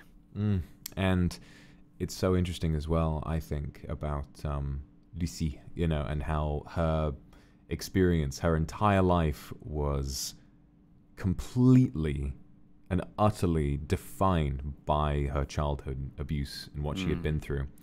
Absolutely, at every point, she was controlled by a hallucination so powerful that it made her kill and kill and kill and kill without any sense of fear or hesitation. She just needed to be free of what was done to her. And I mean, obviously, it speaks to the power of the abuse that people go through in the real world, you know. And I think if there's anything about this film that feels effective and powerful, it's that while the setup is very ridiculous, it could literally happen to anybody. You could run into some strange cult who wants to do that to anybody at all. And yeah, but sometimes reality is stranger than fiction. It's true. When you know something's not real. It's like when you finish a horror movie, it's like, oh man, well, you know, we made it through, and then it says, this film was based on true events. It's like, oh, I hate that. Fuck. I thought the message at the end was incredibly powerful. The way that the word martyr just means to witness is... I know, and she did just do exactly that. Goosebumps, just, really. After such a terrible experience, genuine goosebumps, which is pretty crazy. Yeah, it's just like, I don't know, I just have so much respect for a movie that went this far, and just, there was a point to it. It wasn't just like, let's see how many, like, people who think that movie violence is gnarly, we can get in theater seats. No, it felt like the director actually had a story to tell, and this was just the story, like how the story was meant to unfold. Yeah. This film is going to make The Lighthouse seem like a family-friendly adventure, but I've heard that there's even like some comedic relief in The Lighthouse. The Lighthouse is, at its core, I won't say too much because we're about to watch it, but what I will say is that this is my favorite. It's not quite my favorite horror movie, but it is by far, I think, the best horror comedy that I have seen, because it is terrifying and hilarious all at once, without either tone sacrificing the other, which is a balancing act nigh impossible to pull off. And this film, I think, does it with flying colors. Ironic, because the film is in black and white. Oh, that's funny. Yeah. So, can you see, it says The Lighthouse on screen. Can you see that? Yes, I can. Weren't you supposed to change something, if I remember correctly? Oh, yes. Okay, guys. Hold on. I'm gonna be an ass about it, but I had this planned. From earlier. Hold on. And I changed it so that we could fit this film, but now I'm going to change it to something else. So let me just quickly... Wait, hold on. Oh. I come with me and we shall witness a stormy yarn. My boy. Oh, no, that's wrong. Inverted?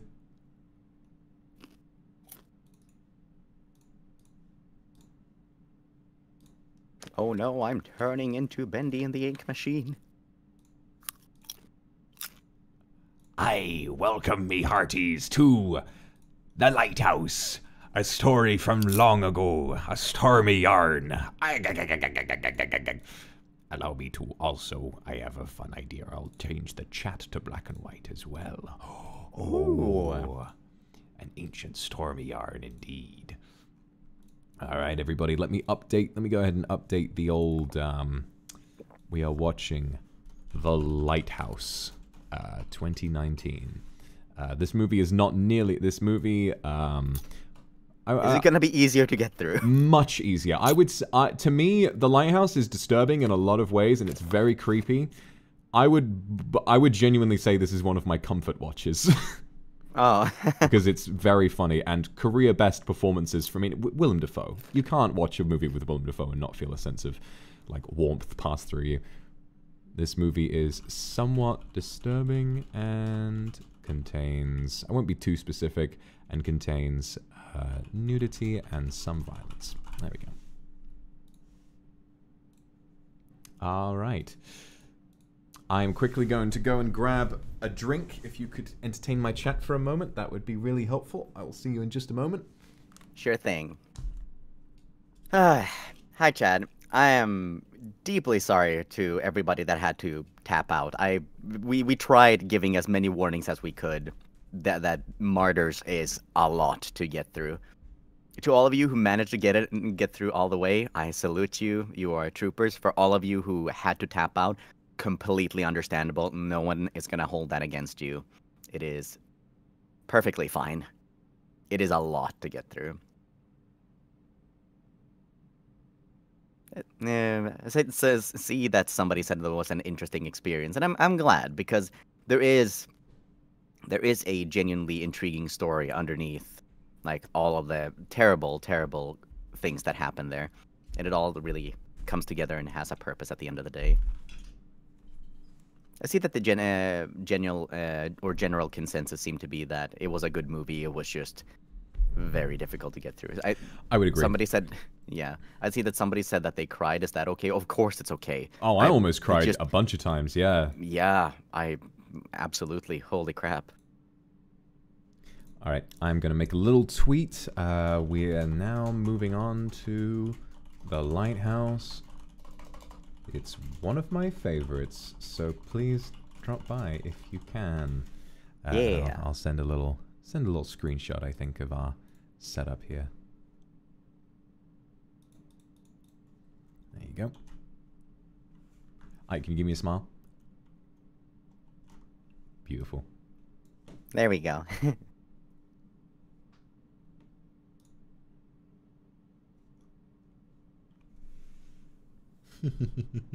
Oh my god, we look so cute. Yay! I've got Baba, you've got your popcorn. Also, I have come prepared. Oh, that is brilliant. Hold on. I have a bottle right here. I don't have anything to... It doesn't have a crack. I don't have a crack, but I have something else. Let me see if I can actually pull this off. I'm gonna move my microphone just so I can get this properly captured. Hopefully. Oh my god. Oh my god. I almost knocked over my popcorn. Okay, let's see if I can get this.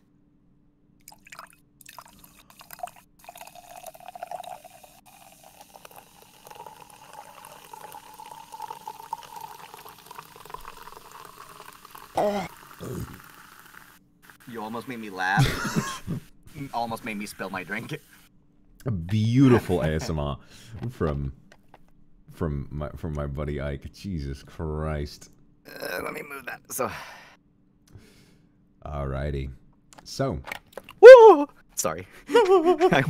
I almost pulled an Ike Evelyn special with it, which is dropping my bottle cap. It happens so often. There's actually a compilation of me dropping my bottle cap, which I think is hilarious. Alrighty. So, without further ado, get ready to be sent to the sea. We are going to be watching The Lighthouse in 3, 2, 1, go. I'm so fucking happy to be watching this film again. Also, ooh, for people watching, I would recommend using subtitles for this film, because the film's dialogue is very period accurate and can be kind of difficult to make out at times. Ooh, I do enjoy me some subtitles. They actually used real sailors' journals and lighthouse keepers' logs from the time period to base the dialogue on. It's very, very period accurate. The director is super passionate about that kind of thing. Oh my god, I love this film.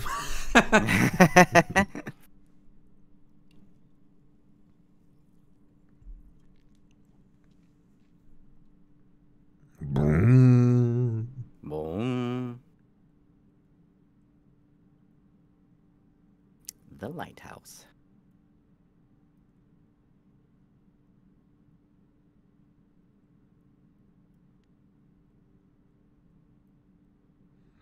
Also, the last film had a great soundtrack. This is one of my favorite soundtracks for any film. Ooh, I'm excited. I do love me a good soundtrack.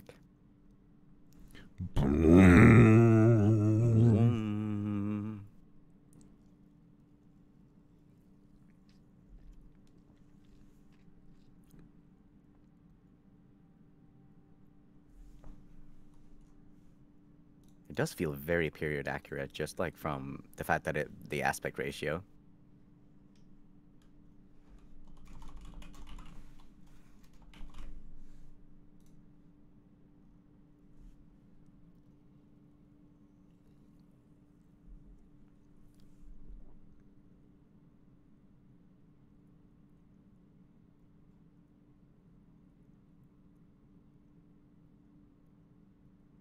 I imagine this is what it's going to be like if I ever choose to visit Sweden.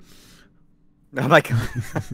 Just arriving on the on a boat ominously. Oh my god, this actually looks like something that was out of the black and white movie era. One of my favorite, I've read the screenplay for this film, and on the very first page it says, this film will be shot in black and white in a 1:1.1 aspect ratio. It's like not a decision made in post, this was just the purpose from moment one. They knew they wanted to do this, which I love.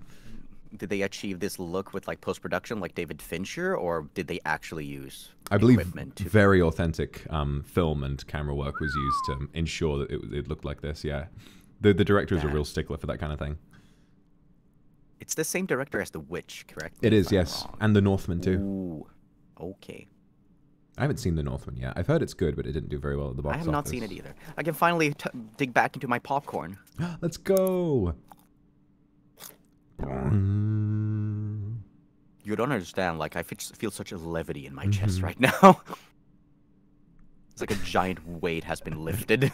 I love this shot. It's like a trailer shot, and then suddenly the foghorn goes, and he's like, oh, what's that noise?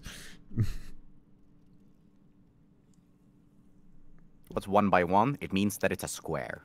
Mm-hmm. Yeah, it's like a ratio. Square. L plus ratio plus you're in black and white. No bitches, no colors. No skin. Oh.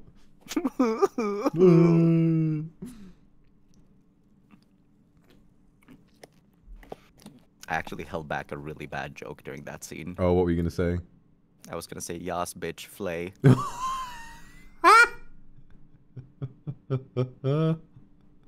Oh no.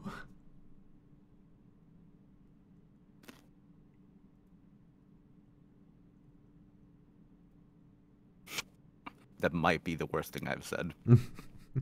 Genuinely might be the worst thing I've ever said on stream. I shall cancel you with love.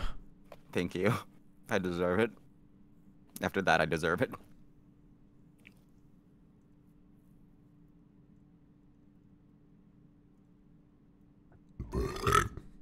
That was fantastic. I know that Robert Pattinson has been on screen for like maybe a minute at most, and I've already seen 3 chat messages calling him daddy. This man should be a 2-time Best Actor winner, as far as I'm fucking concerned. It's amazing the transition he did from like blockbuster Hollywood to independent cinema. Mm-hmm.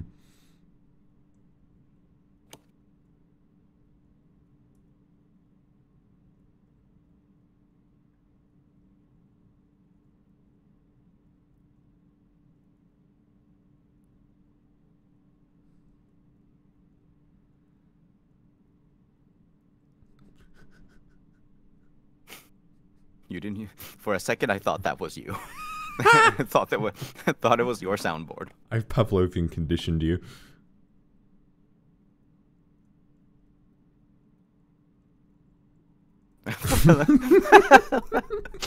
He interrupts his whistling to fart. 1 hour and 40 minutes of torture, and now we're laughing at fart jokes. Let's go. This is the most artsy fart movie you'll ever see. It's literally artsy fartsy. Putting the art into fart.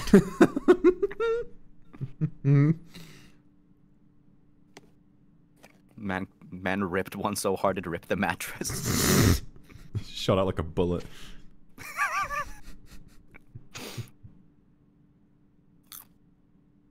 What in the... What?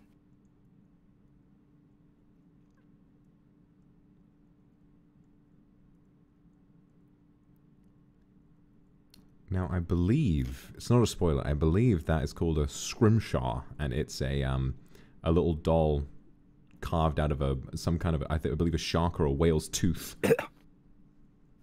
It's like a charm sailors used to keep for good luck.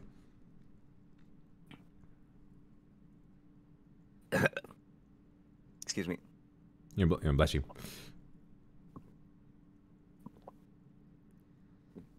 That's one thing that sucks about popcorn. Sometimes, you know, when you get those little, like, very thin flakes that stick to everything, and it sticks, like, in your throat. 大丈夫ですよ.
I can see why you wanted this to have subtitles.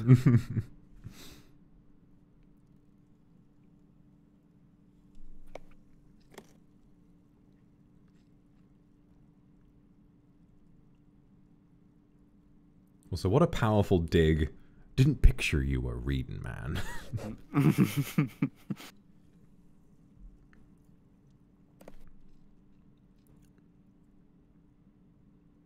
I love going for a nice cup of water, and it sounds like half the house is falling down.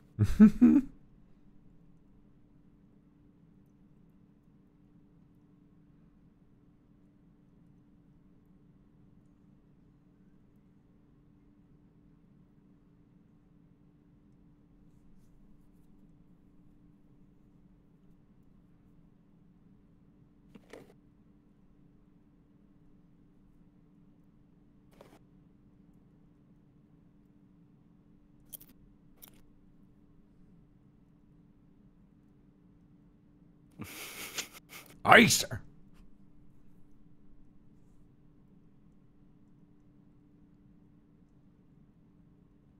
When you speak, the first and last words out of your filthy mouths is going to be, sir.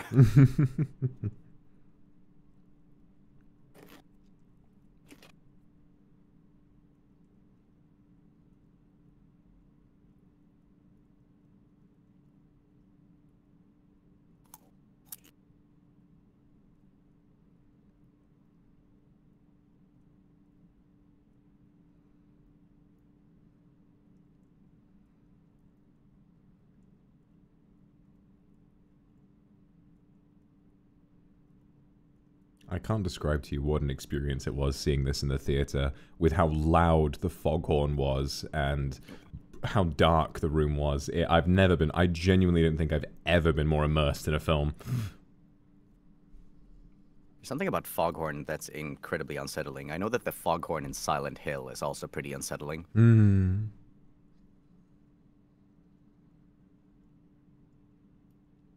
I can imagine how loud that is. Yeah.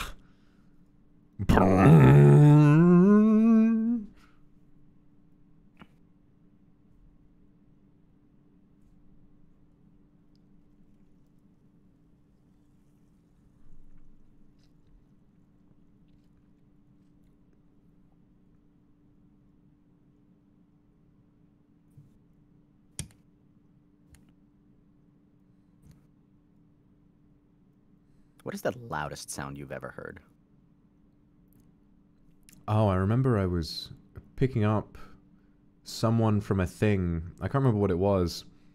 It was like family doing something, and then while I was there, the boiler exploded in the room next to me. Holy crap. Yeah, and I couldn't even tell what it was. Like, the plates started falling off the walls and everything. It was like... Good lord.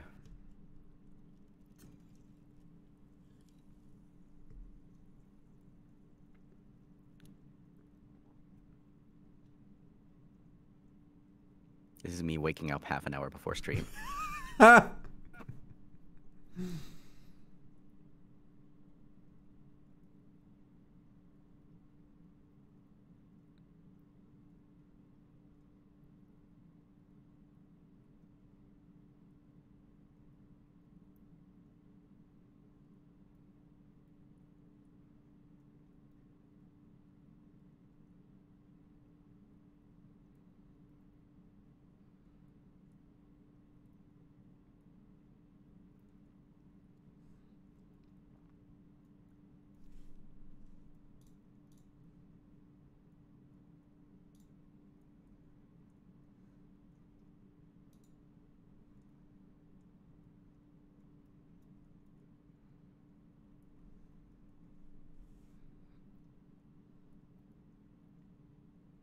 God, this soundtrack.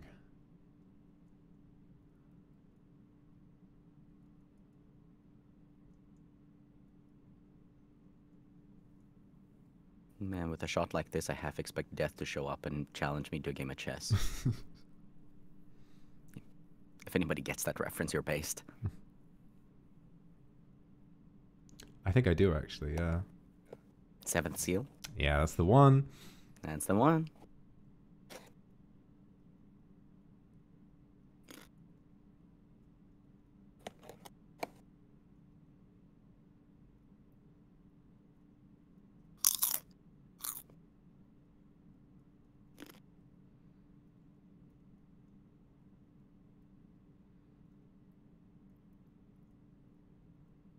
What in the heck?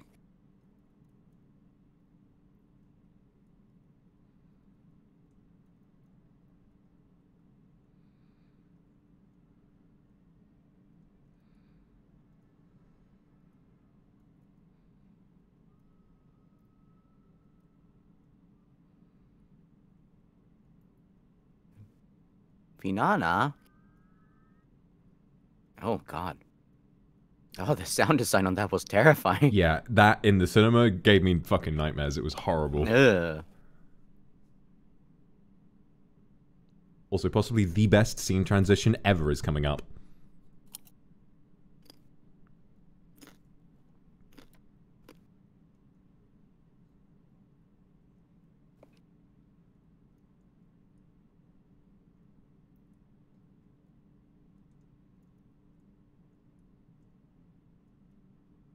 For the love of God. It's the fucking the way the horn it transitions from the fart into the horn.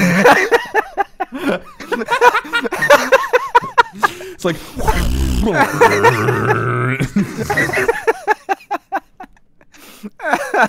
oh, I feel so much better now. I think I'm glad we wound up watching this second rather than Yeah, our original holy crap, plan, we 'cause it's needed such that. a palate cleanser.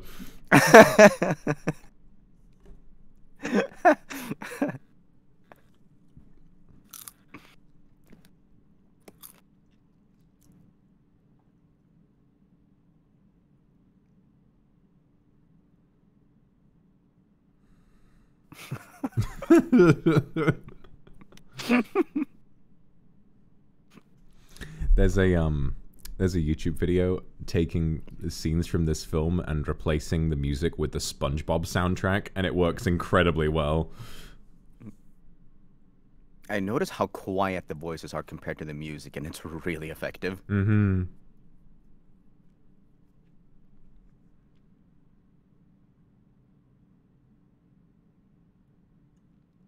While Ike was trying to set up for his stream on his end, this is what he was doing. Yeah.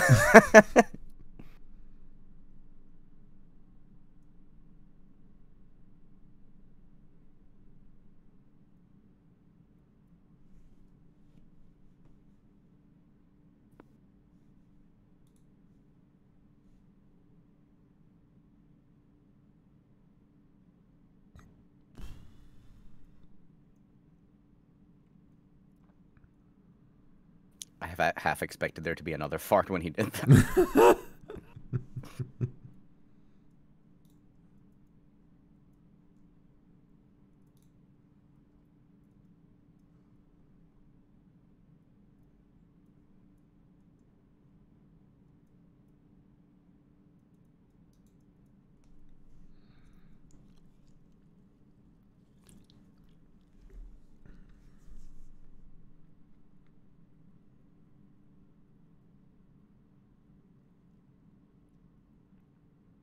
I'm sorry, that scene transition still hasn't, like...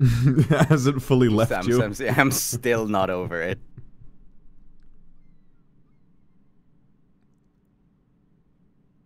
It's challenging me.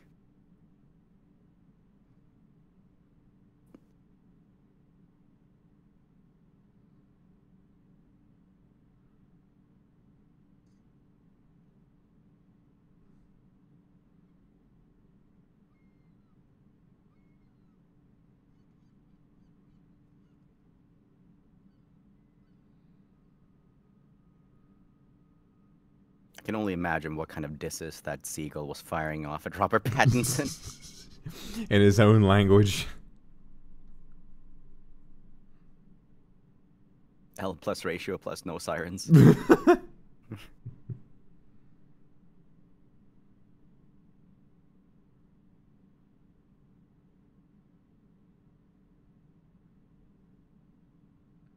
Yeah, that was me fighting with the fucking pigeon on my balcony, Jesus. I was like, come on, move it.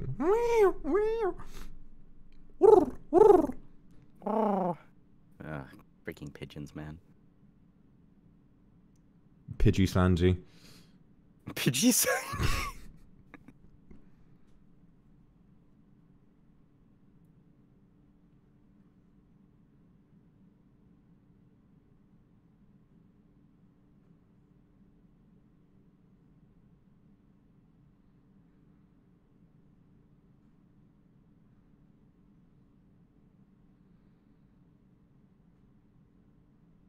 My neck, my back, my anxiety attack.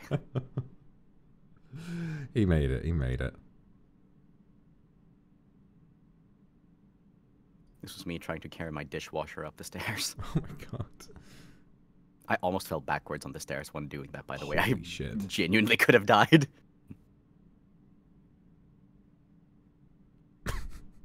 He was just there the whole time.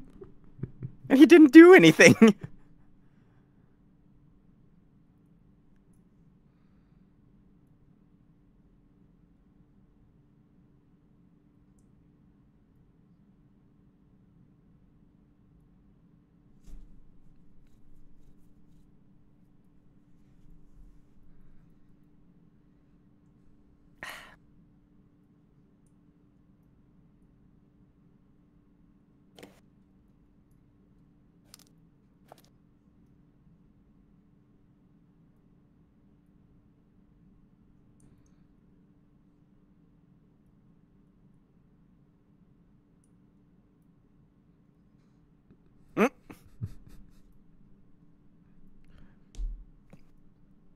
Is this the whole movie just gonna be them roasting each other?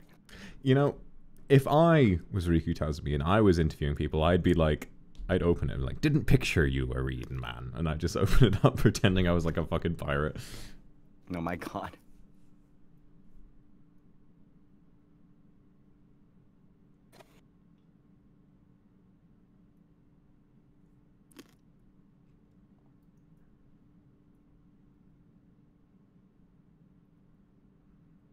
Ugh. It just sunk in what he meant by that. Ugh.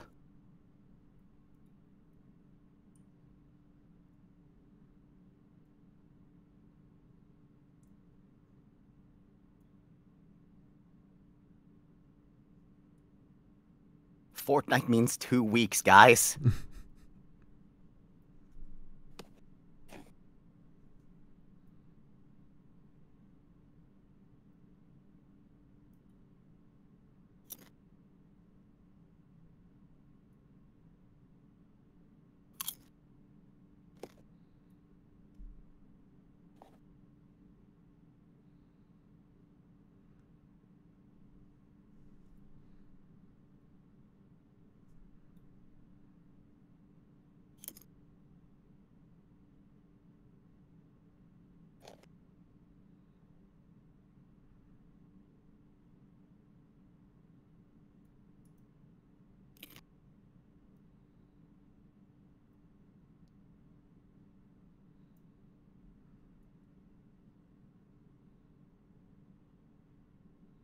Not incorrect, you see.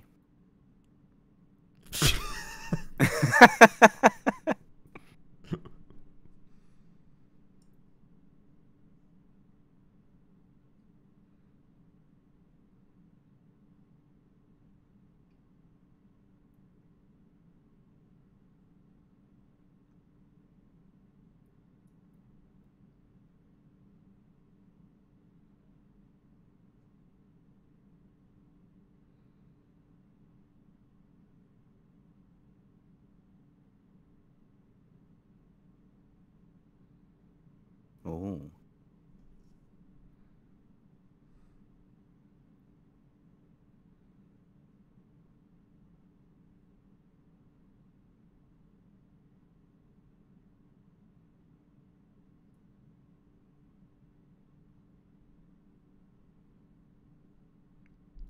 Elmo.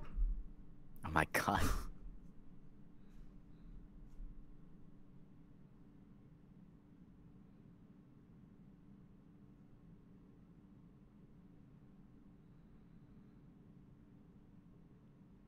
I think you jump scare chat with Elmo. Sorry.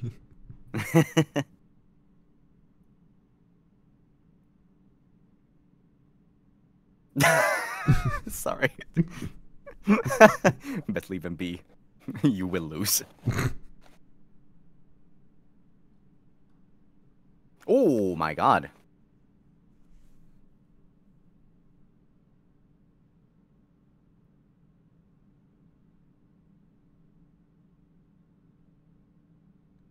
I know the movie just started, but I still feel like he's already not all there.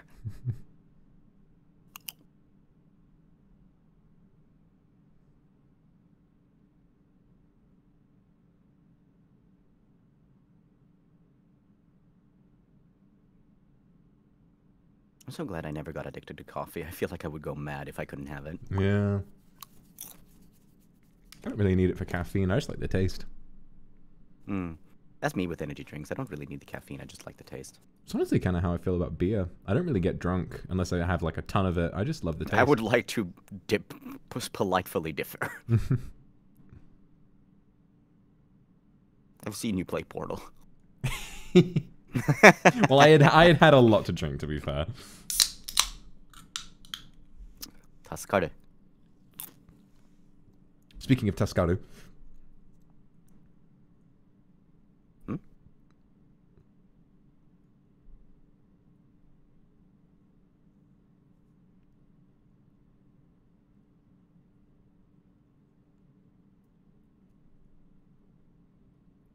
Oh. Aye. Beaten his bishop he is. Why'd you gotta... You didn't have to do that. Tugging his Johnson he be. Vox! Whacking the William they call it.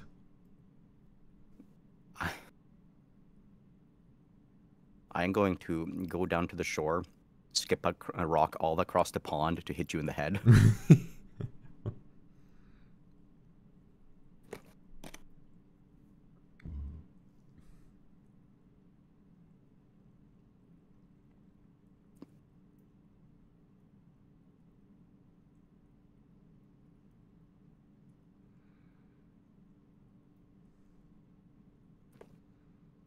Man, the skies too, how they're just like a solid gray. It's just, it's so period accurate. Really immersive, yeah.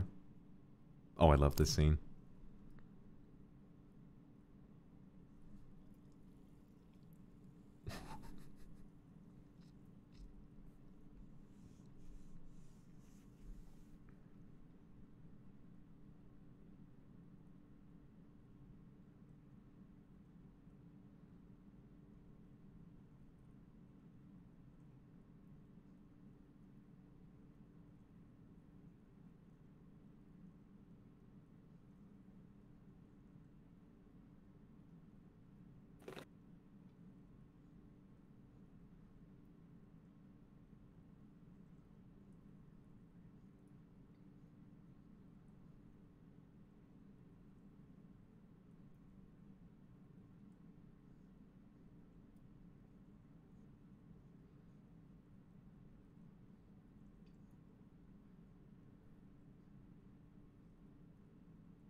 Ugh.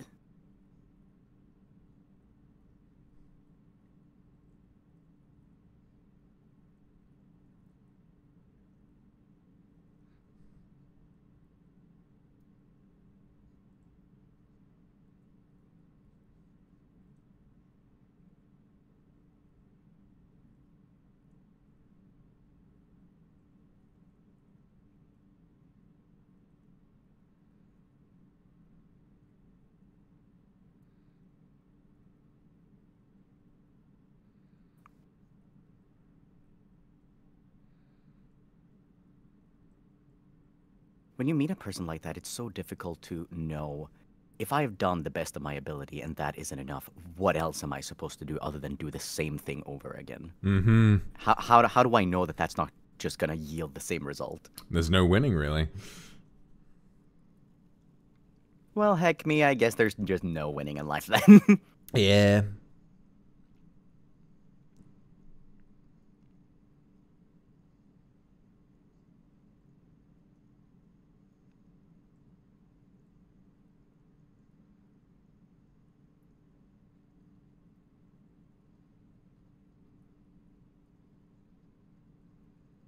It's like that clip of the guy shrugging, like, well, guess I'll die.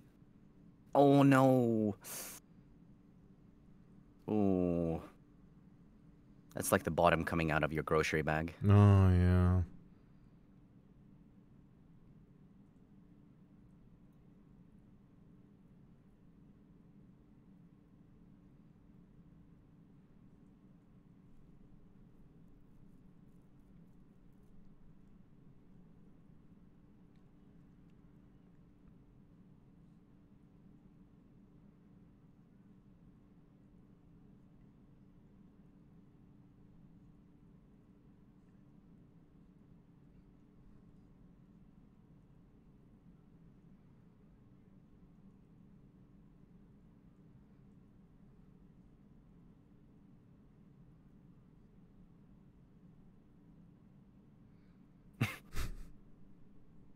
I wanna put that into my vocabulary. Them's gospel.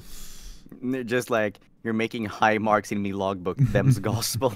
I'm gonna start saying that whenever somebody gets on my good side.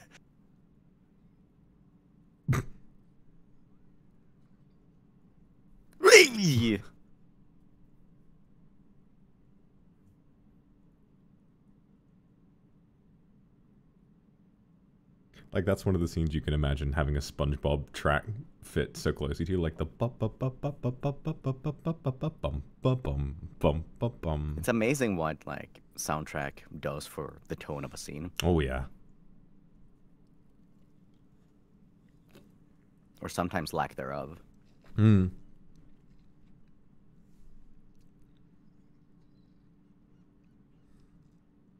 I once had one of those thing like nosedive for my soft serve ice cream.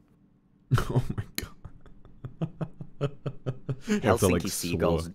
Yeah, Helsinki seagulls don't mess around. Oh, fuck. And I needn't bring up again that I have been shit on by seagulls 3 times, no less. 3 times. 3 times.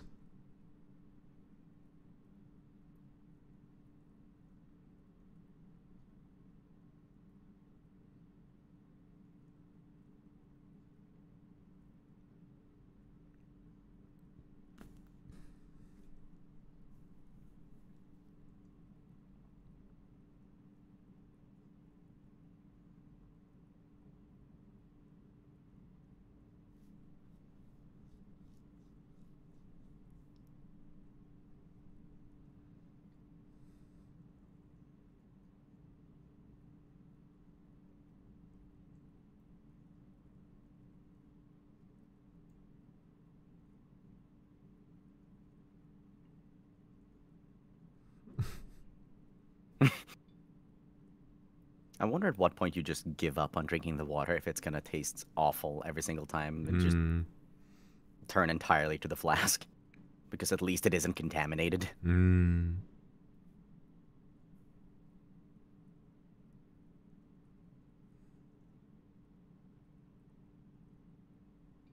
Canada.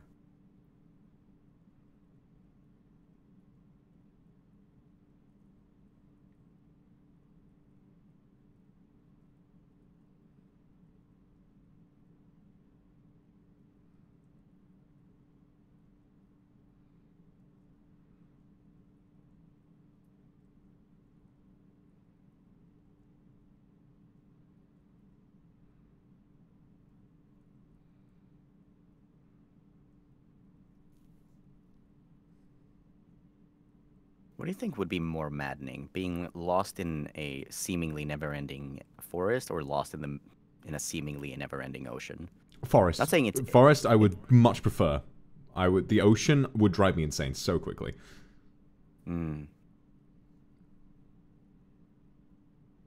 There's the whole thing about like resources and food and whatnot, but like the ocean, it's like just because it looks so samey, I feel like it would just drive me nuts. And there could be anything underneath you at any time. Oh yeah, that's also true. Ugh.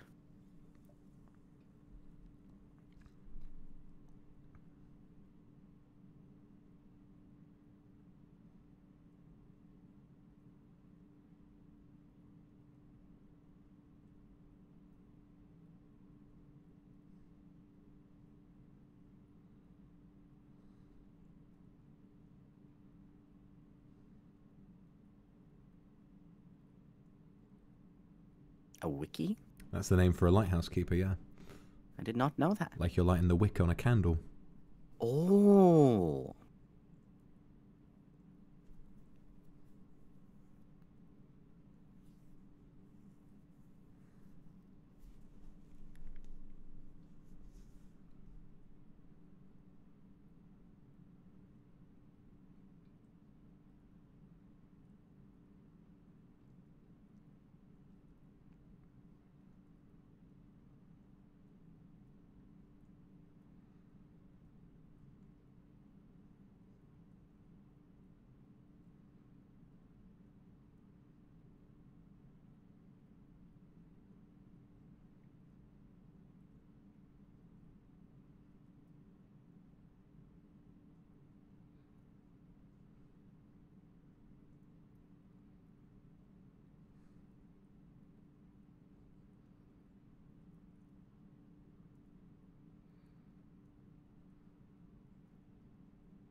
Inflation is nuts.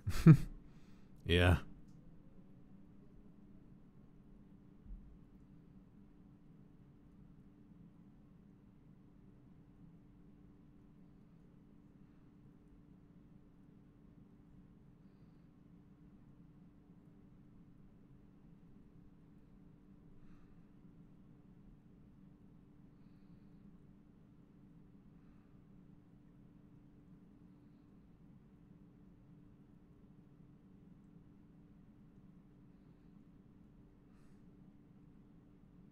Is he knitting? He is. Aw.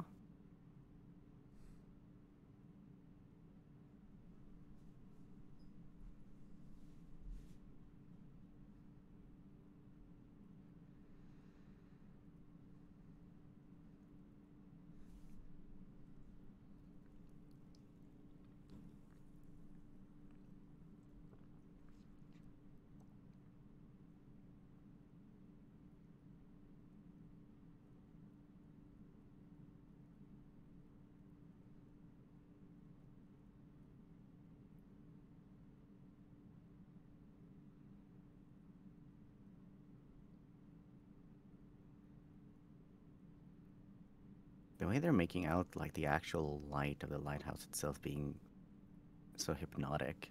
Is that the fog ore? Some things are part of the soundtrack and some aren't, and it can get pretty disorienting at times. No, I meant the thing that he was in. Oh, I don't actually know. Might be, or maybe it's a sewage pipe or something. Maybe.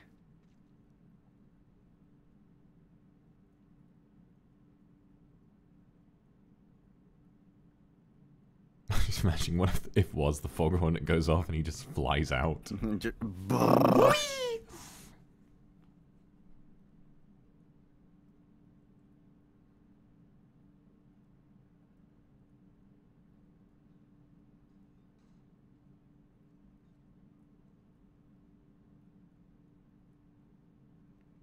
always find like the shifting of gears and everything really kind of anxiety inducing in this film. I think old shitty machinery is quite scary in a lot of ways, because if you're working on it, it's like, you know, people get injured and die with them so often, you know?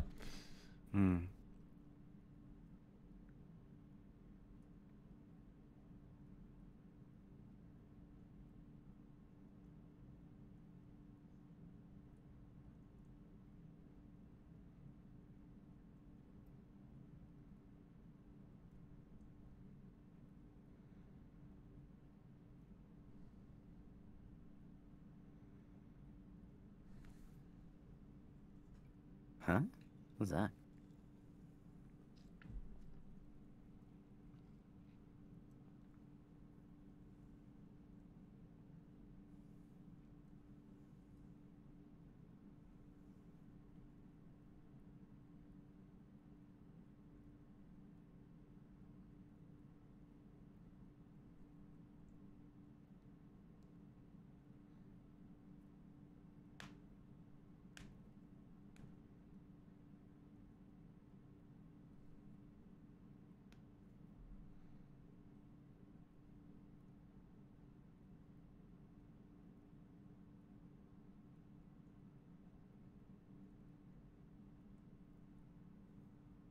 Why though?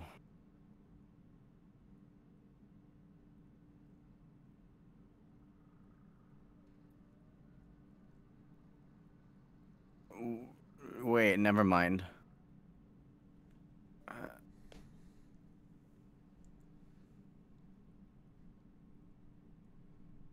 Huh? Yeah, guys, that's where Box Tenchi lives.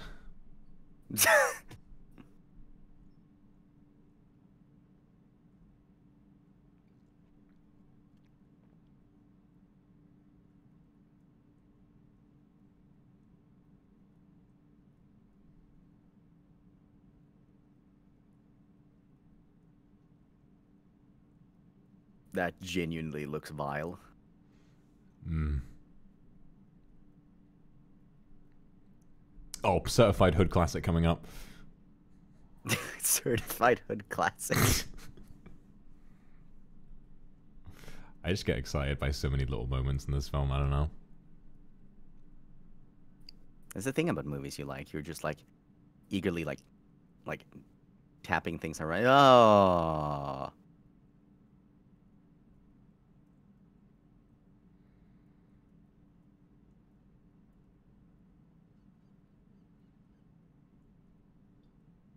It's like, yeah, my man, don't mess with me.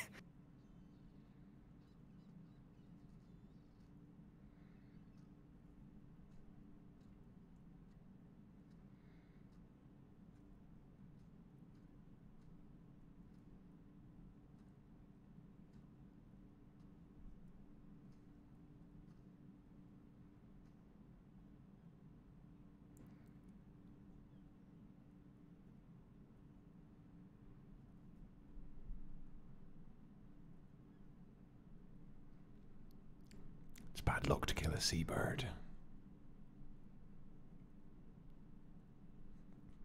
Who the fuck in chat just said 16 hit combo? Be quiet. That's messed up. He was hitting it with the electric wind god fist, the fucking chain grab.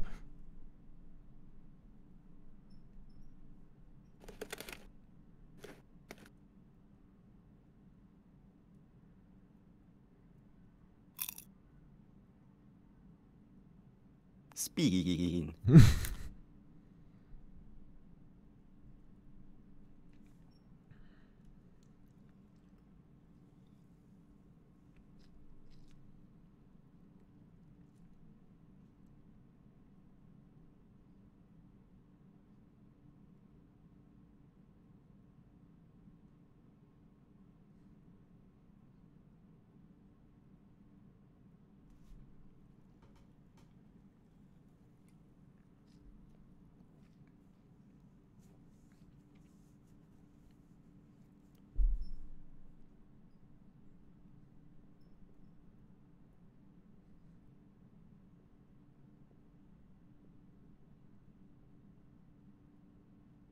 He is sharp. The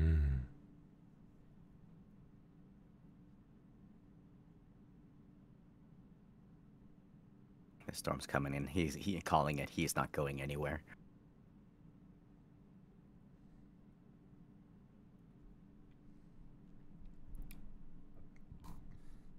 Yeah, it does look like it's a sewage pipe. I just have so much, like, I love the language in this film. Like you're getting off Tamari, Winslow. Tamari. Tamari. Or the way they say thank you instead of thank you or thanks. I say thank you. I say thank you because of this film. I did way before because I'm a dork like that. Thank you.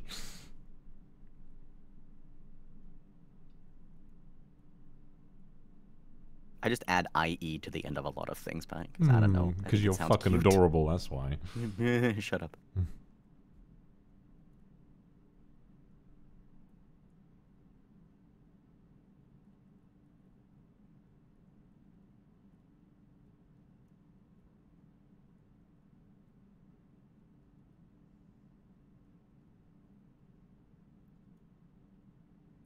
Sorry, that's when they cheered and they just went like that noise of like water sloshing around when you like tap the side of a mic. Just really got me. It's like the video of the whiskey bottle being pushed over. It goes tweet. Hurrah, we're homeward bound.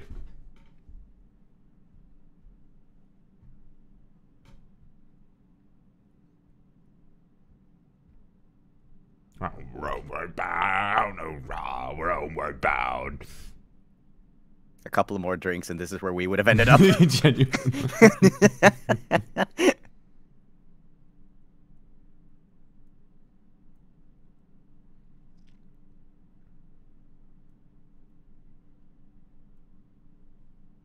I mean, is it... Huh?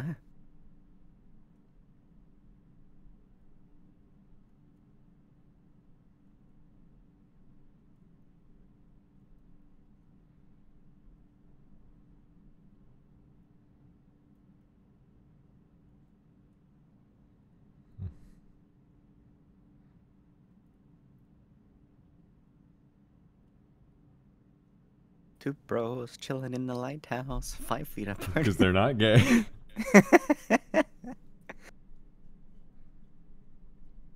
Did you know that it's Anthony Padilla? Oh yeah, I did. It's crazy, isn't it? Yeah, I found out that recently. I'm just like, how did I never notice that it was him?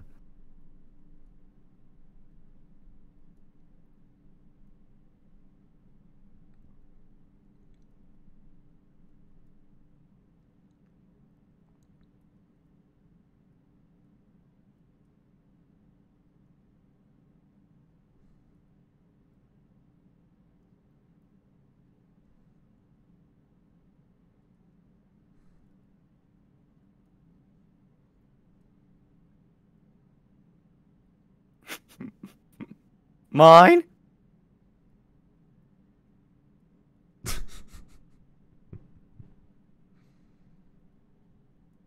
least they're laughing.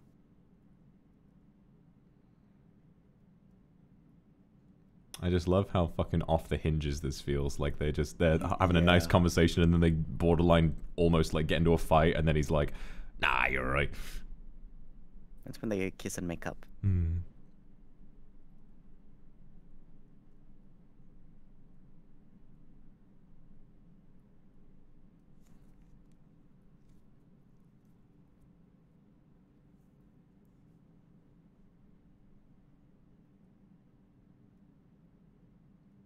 Tomb.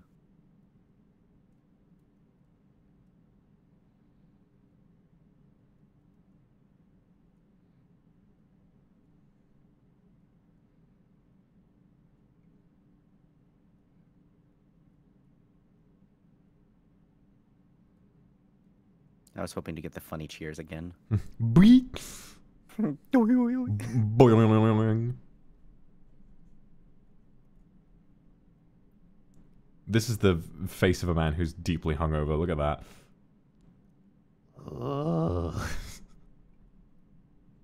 After the under the table thing, I kept drinking for a little bit before oh my God. The infamous microwave pizza incident happened, and I passed out for 4 hours. And let me tell you, if you pass out when you're drunk and like sleeping, and you wake up too soon, that's when the hangover is at its worst. Because I only slept for 4 hours, and when I woke up, the headache was awful.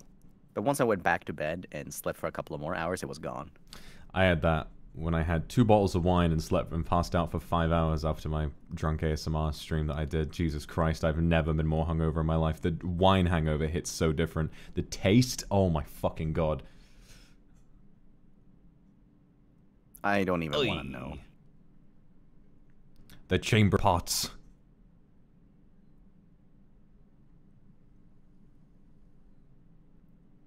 Everybody say thank you, sewage. Shout out to my homie plumbing. Wahoo!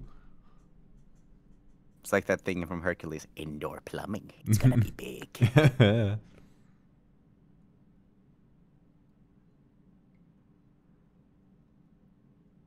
The fact that it just flew right back. That's happened to me. And he just screams. The seagulls laughing at him. I was riding down a hill on a bike once, and it was like super windy in my direction. For whatever reason, I thought there was a great idea to spit. I saw that thing like do a 180 mid-air and just hit me like square right in between the eyes. Oh my god, you poor thing. I was so angry. The wind just went no you.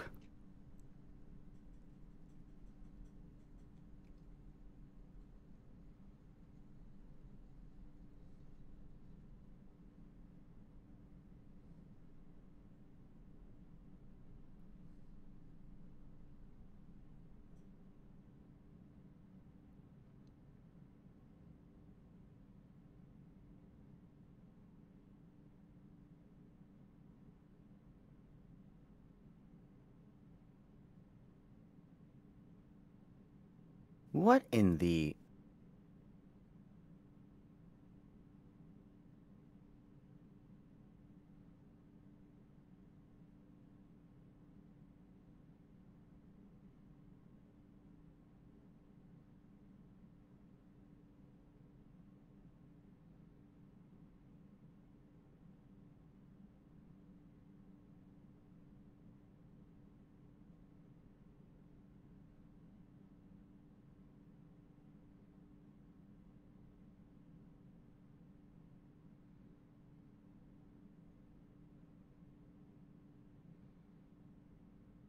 that's...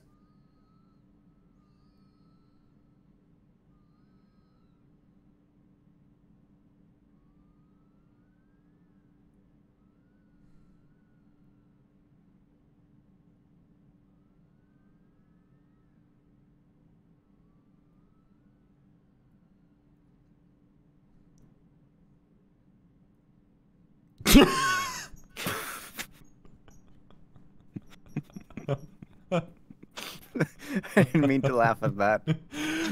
No, but the mood whiplash is so intense.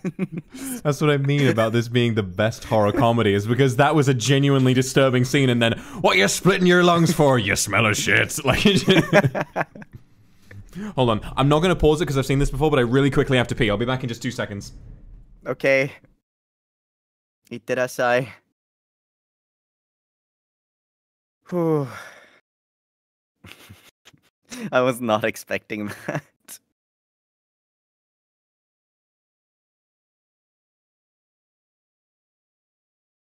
Oh, are they gonna wait for the ride and it's never gonna arrive?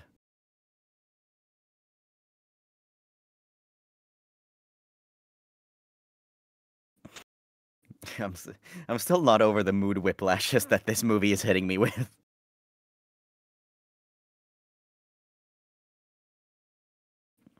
Yeah, that's what I thought. I knew there's gonna be stormy seas ahead.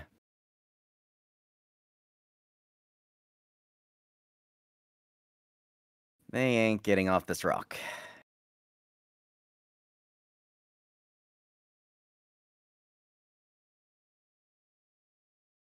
Hey, suspenders, like me.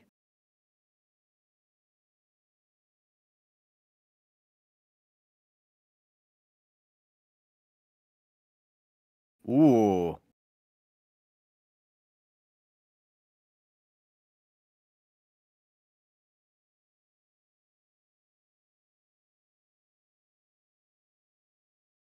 I'm back. What'd I miss? Not much. Just that they didn't show up because of the storm. Oh, yeah. And yes, Chad, I wash my hands. No, I don't smell a shit.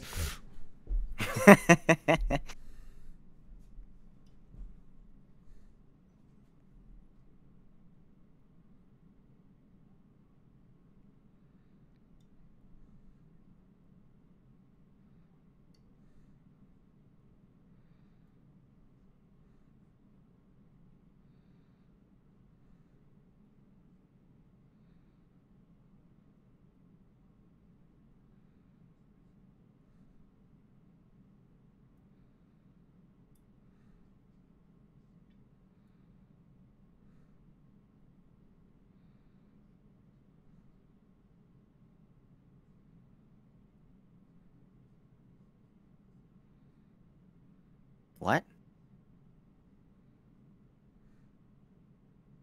Wait, what? Huh?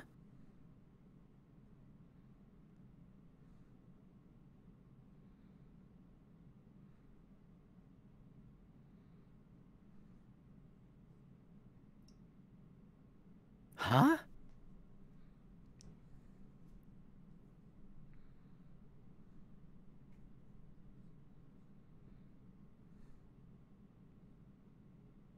You didn't tell me this movie was called The Gaslight House. Heyo. Heyo.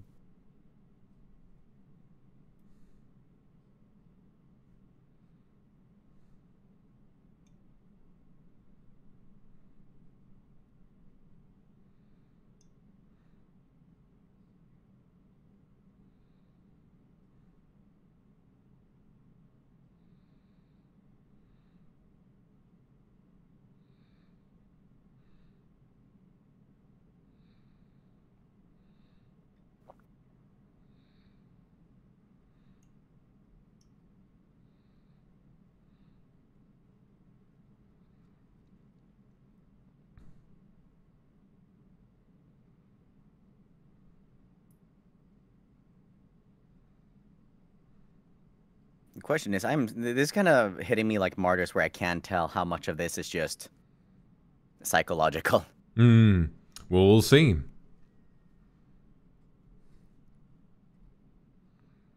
Dig, says I. Bury me. I'm a dwarf and I'm digging a hole.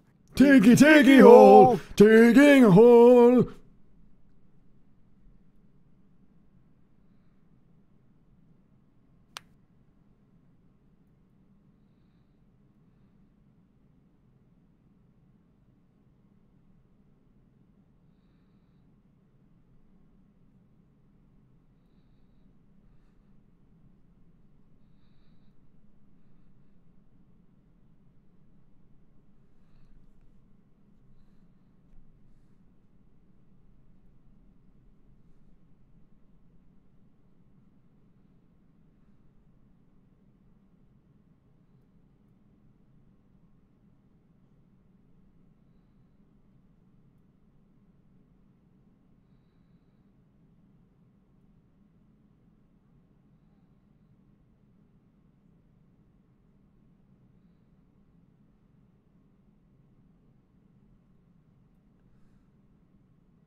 I don't know what to make of anything anymore.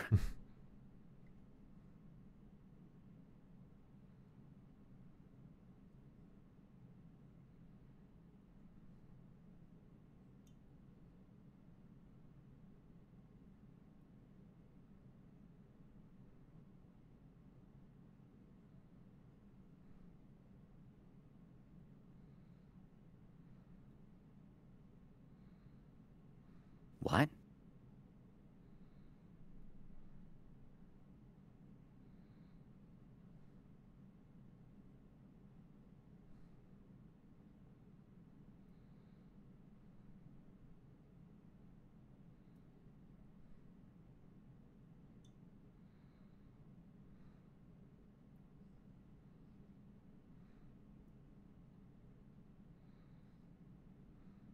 The fact that they keep drinking. Yeah.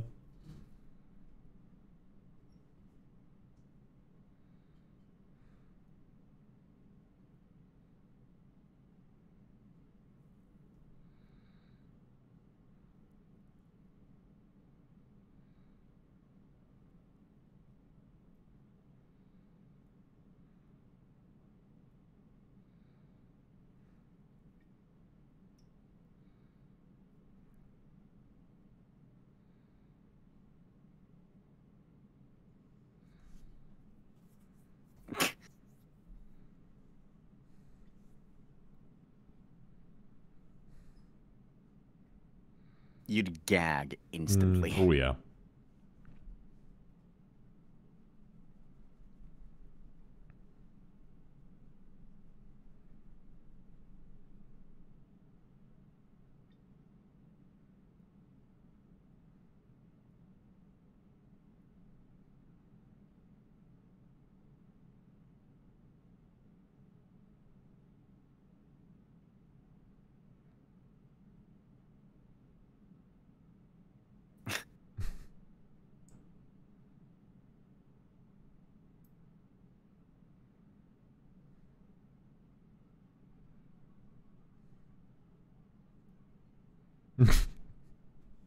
What is going on?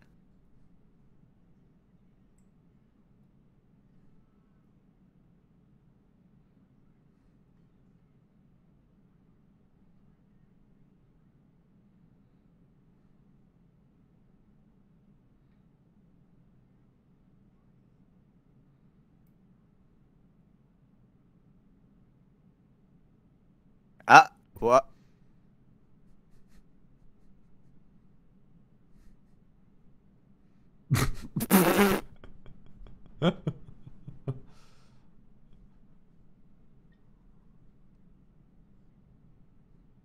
They're like a married couple. It's like it affects him so personally.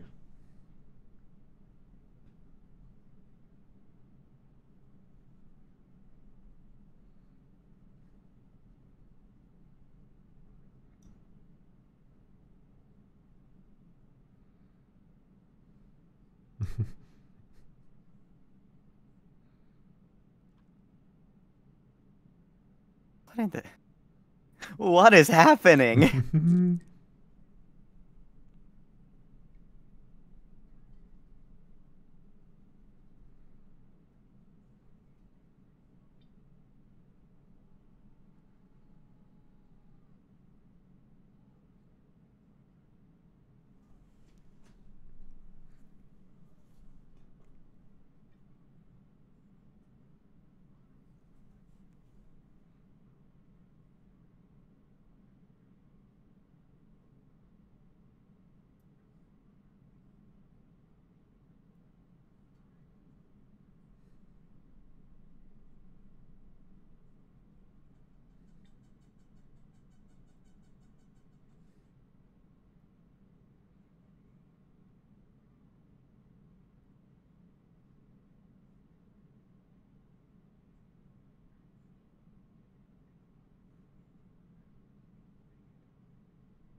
I feel like I'm watching a somewhat comedic descent into madness.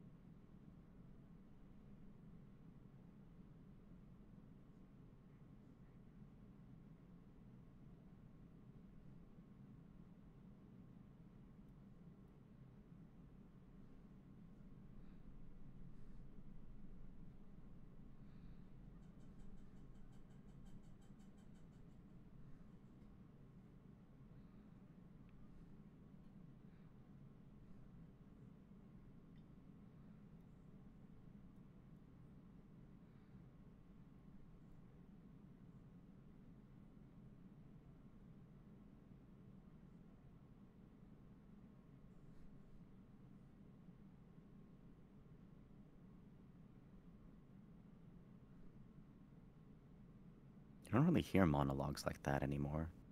Another thing that just makes it feel very period accurate. And that's just how it ends. It's like, all right, I like you cooking. I like you. Was that the whole point that he went on that? He's like, okay, fine. Your cooking's... It's fine. Cursed him to be smothered by the sea and to disintegrate. And he's like, all right, I guess I like you cooking.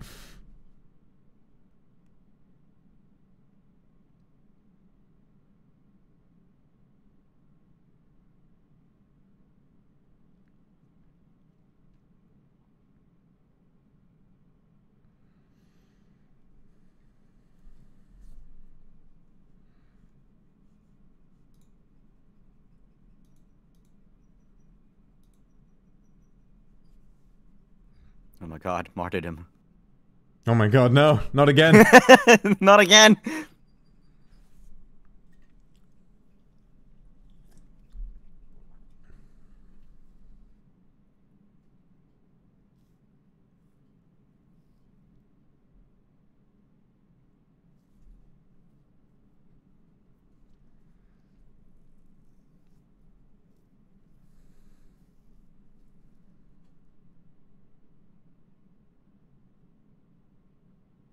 Hmm? Ooh.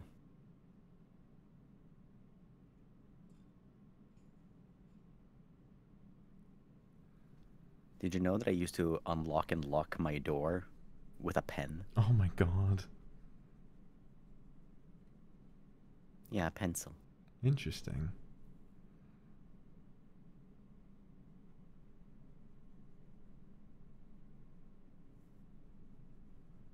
Couldn't find a key, so I found something else. And I found out that if I pressed hard against, like, the locking mechanism, if you did that and you had enough, like, friction, you can just, like, turn the pen and it would, like, lock and unlock. Huh.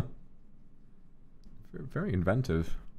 That's how I kept my privacy. It's how I read visual novels in peace late at night. Hmm.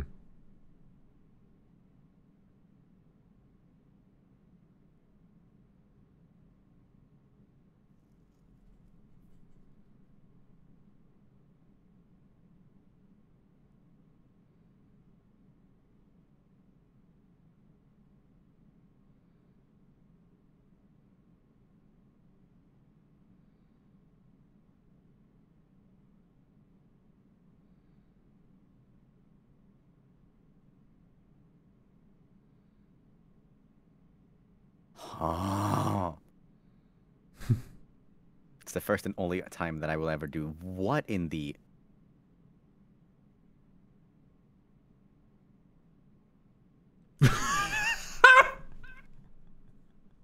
How do you even see the shoes?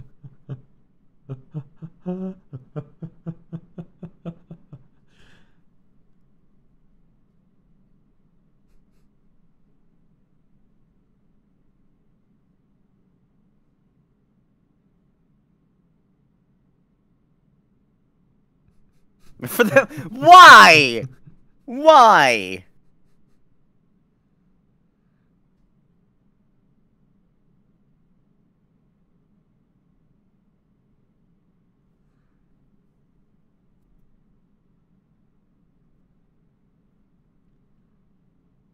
At this rate, I'm half expecting the movie, like, at the very end, it just cuts to black on a fart sound effect, and then the credits roll.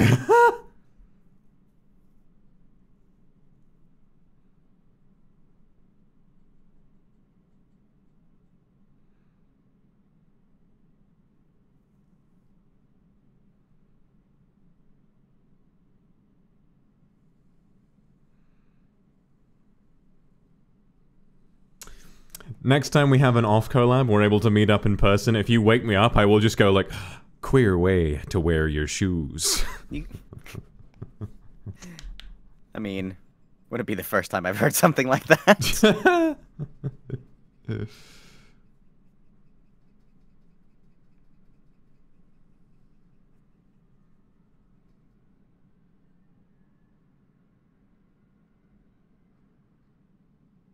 Chug, chug, chug.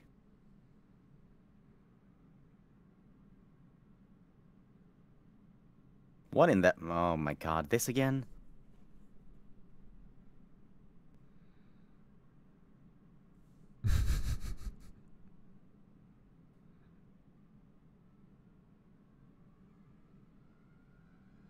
No mermaidens.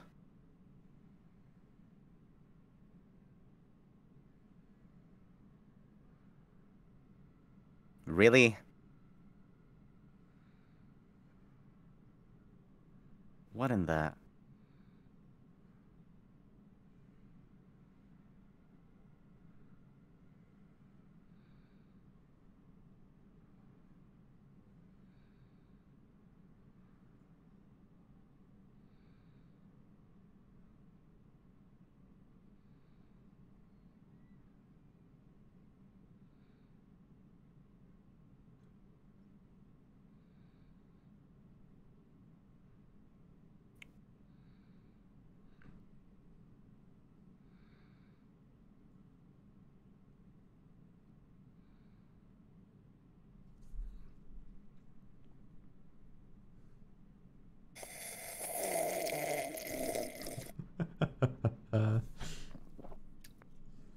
Welcome to post-nut clarity, my friend. No.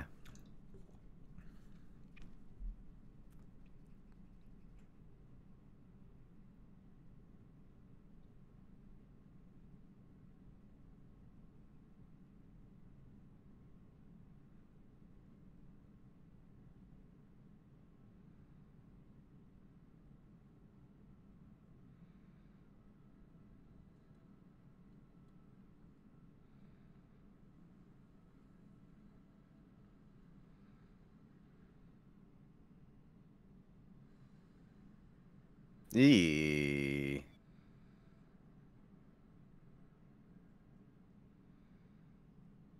Okay, Vox, genuinely, am I supposed to be confused as all hell? Oh, yes. Okay, good. Doodle, let me go, my boy, doodle, let me go.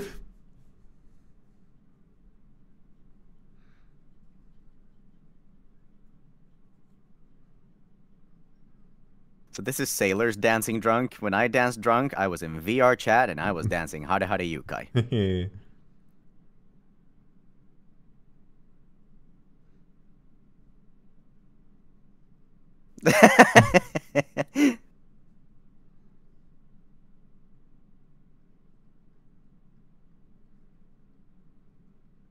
Haru hareta hi no koto.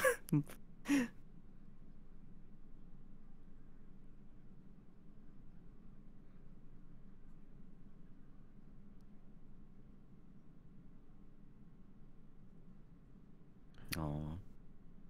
I've always wanted to slow dance. Two bros.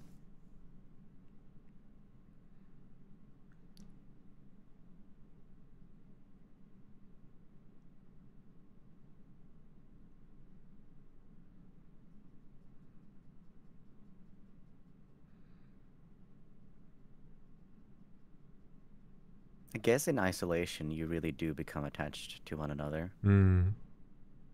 That's why there's so many stories about romance blooming in, like, apocalyptic settings. Mm.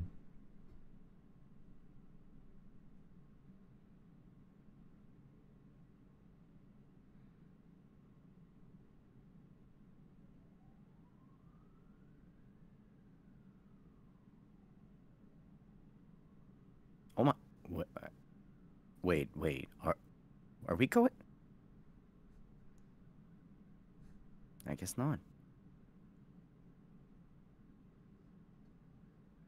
What the?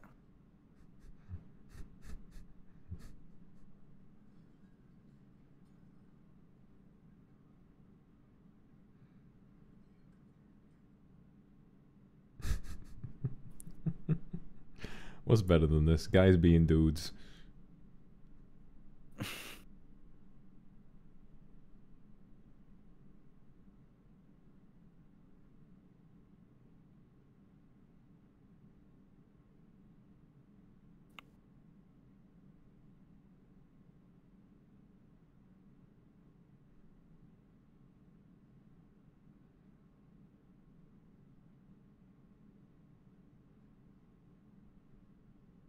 Welcome to Fallout 5.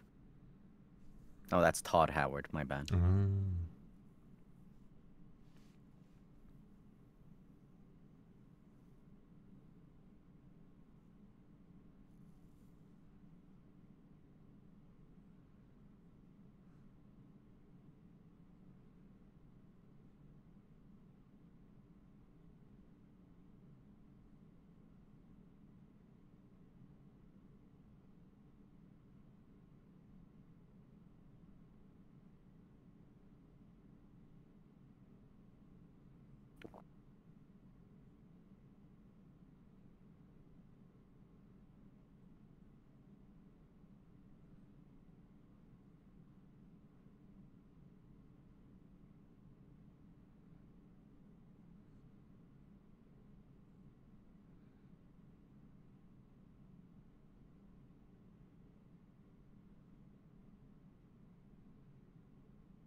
So what she said.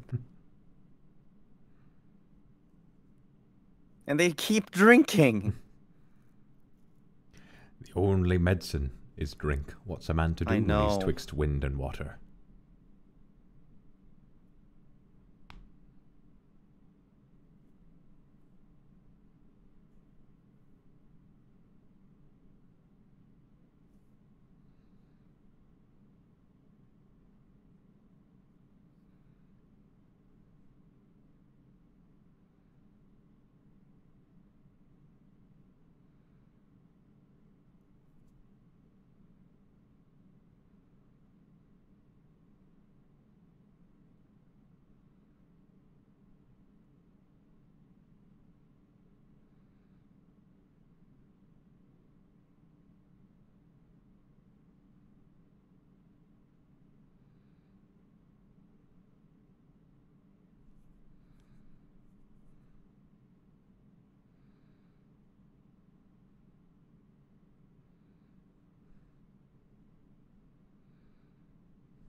Hmm.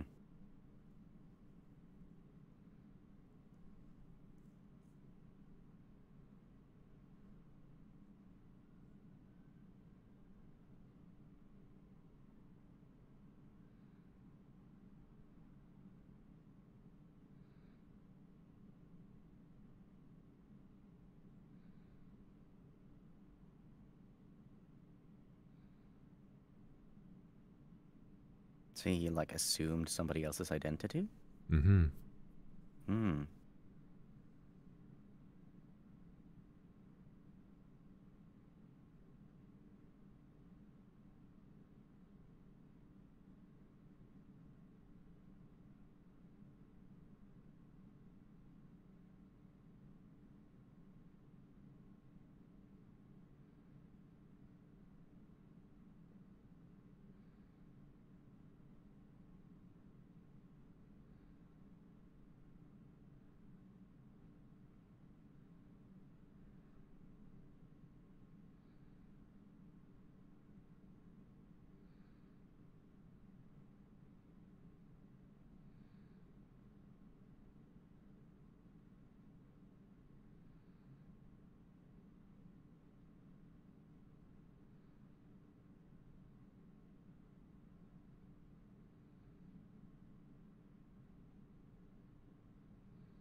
What in the heck?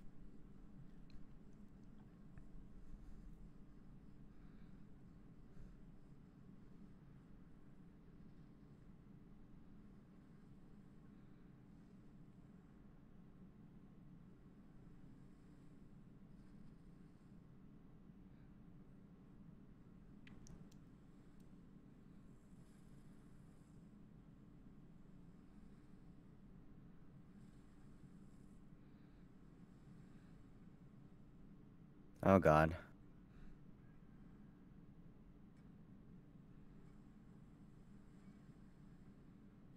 He's breaking their only means of... Well, why would... I'm so confused, man!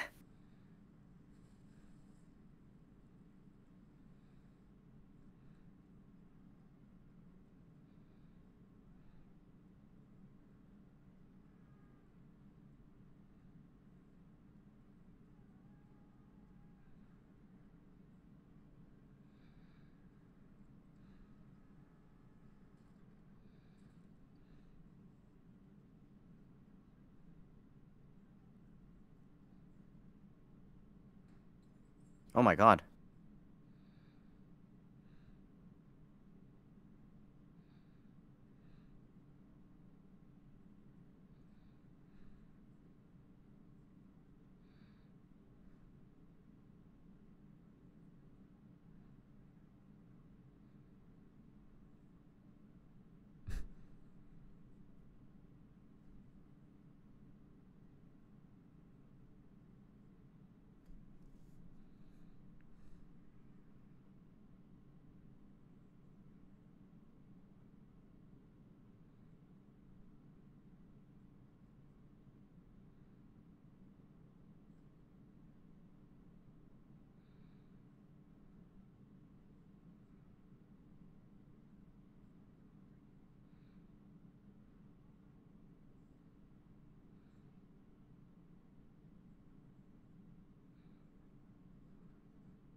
What the? What is going on? What is going on?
No.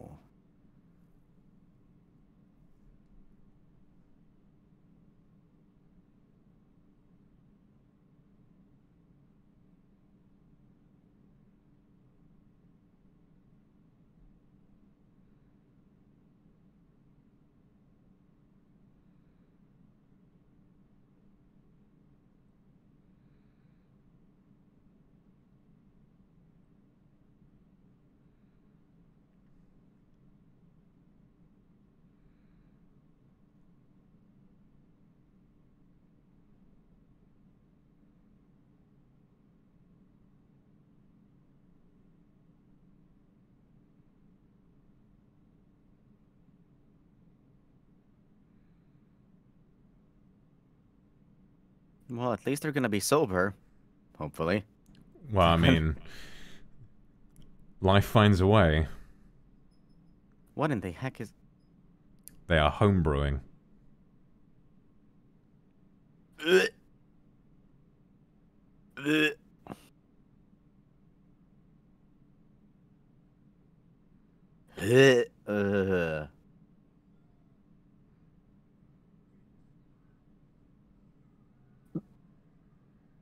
I can see why you like this movie now.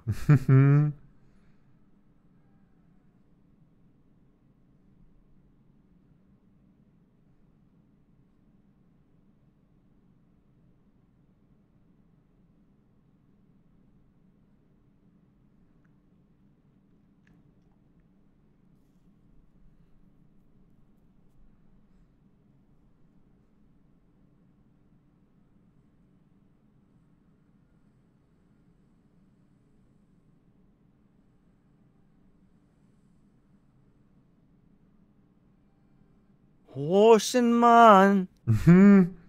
This is the only thing I could think Take of. me by the hand. Lead me to the land that you that understand. you understand.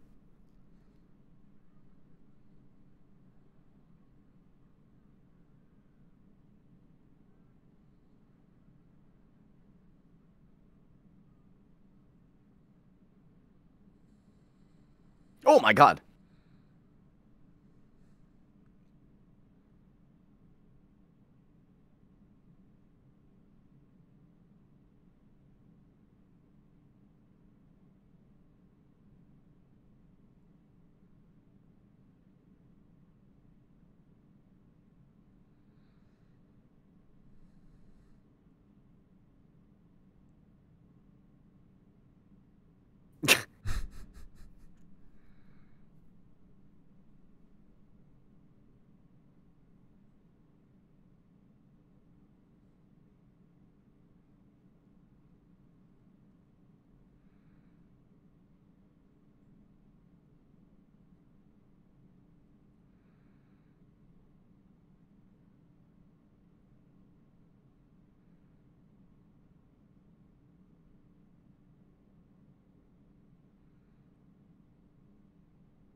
Okay, but what's the point?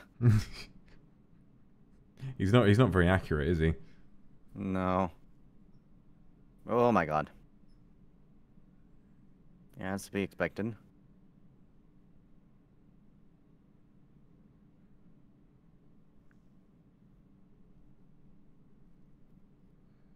The logbook? Okay.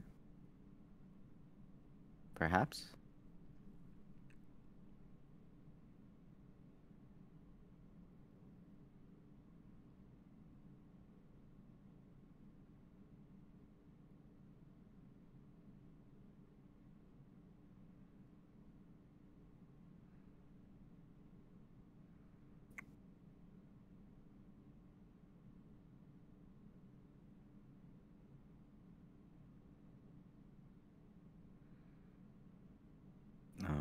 Okay. What's in it?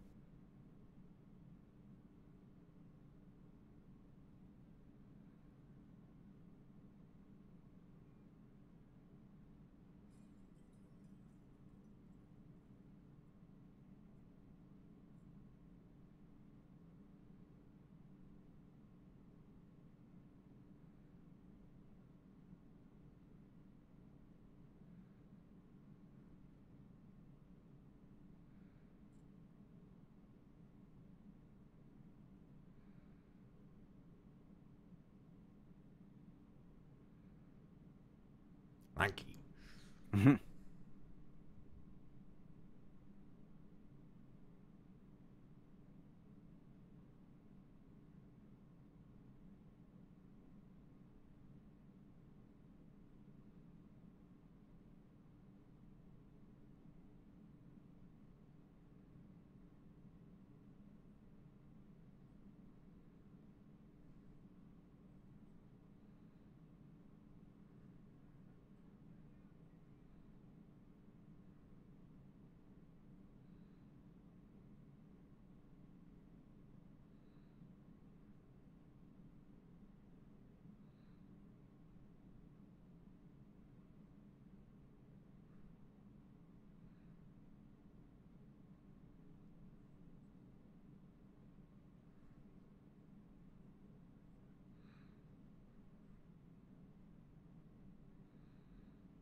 Is any of this gonna start making sense soon?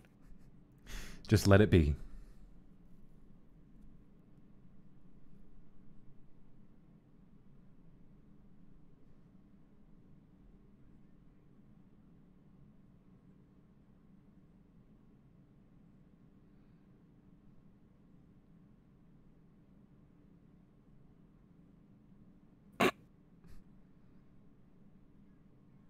This is anyone trying to collab with me.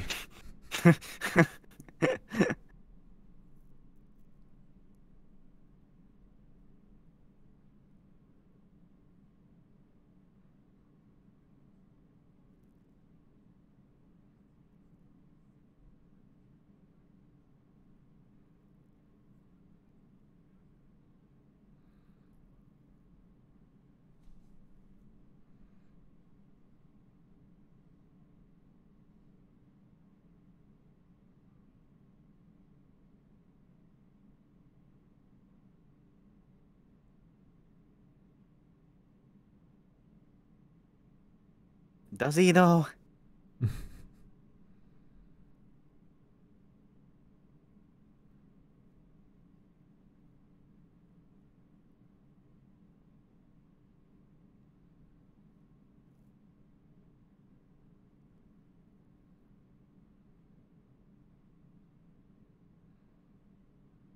Okay, let's see.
The mystery is this movie. What is going on?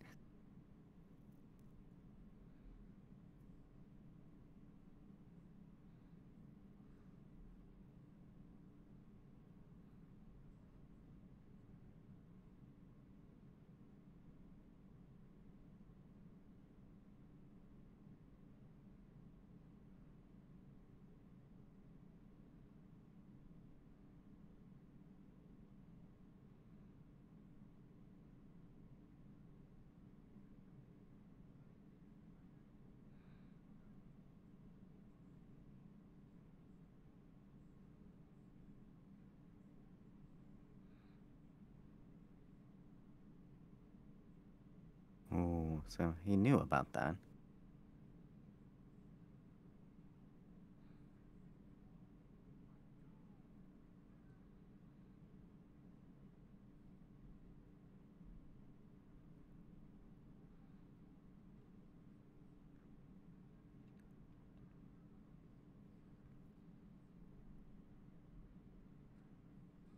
Ooh.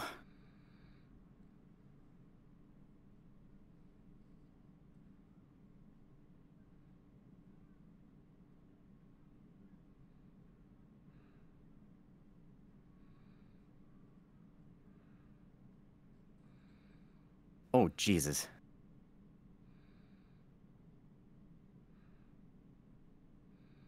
What?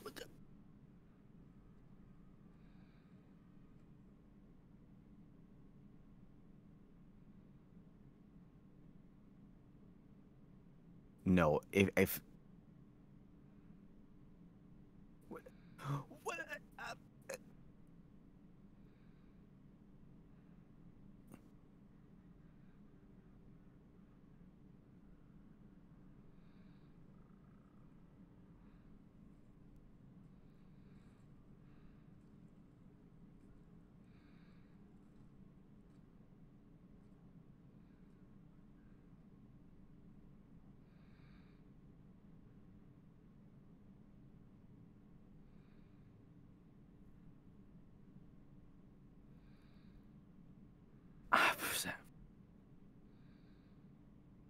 I'm at a loss for words. We ain't got long left. I think all you got to do is just let it be and come to conclusions once the movie's over. Okay. I'm gonna have myself a big think.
I'm so confused.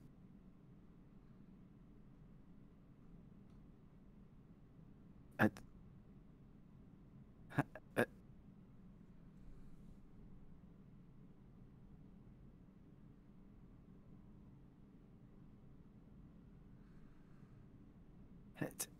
huh?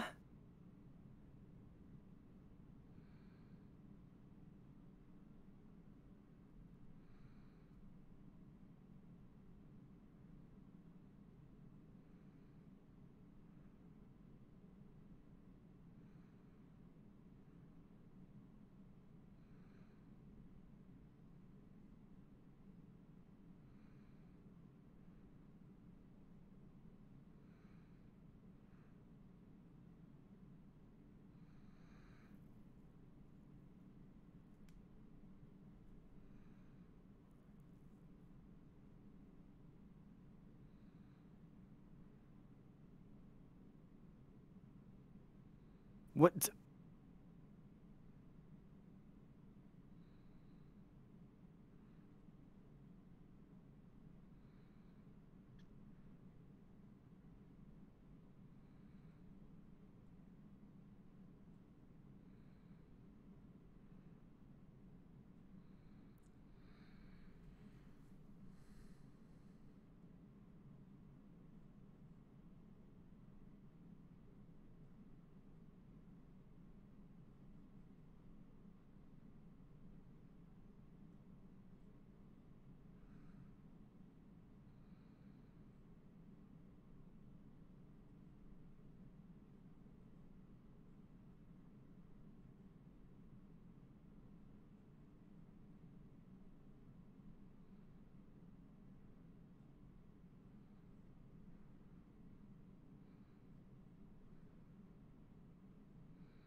Where is this heading? I'm desperately trying to figure out.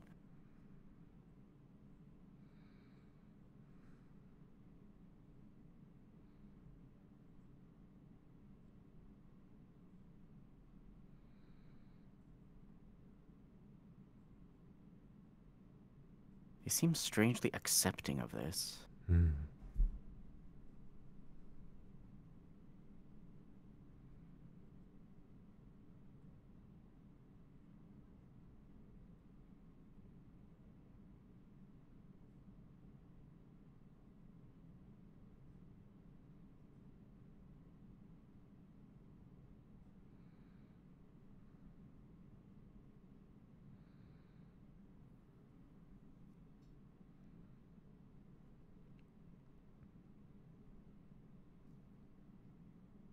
What in the...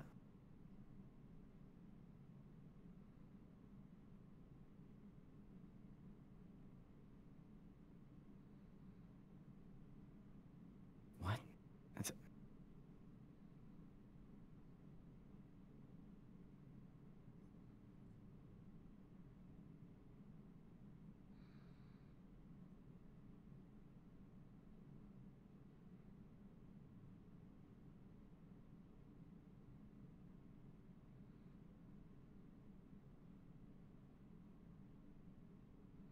mm, I'm praying to everything that is holy that this will have a payoff because of how much we've seen of this, like, from down below.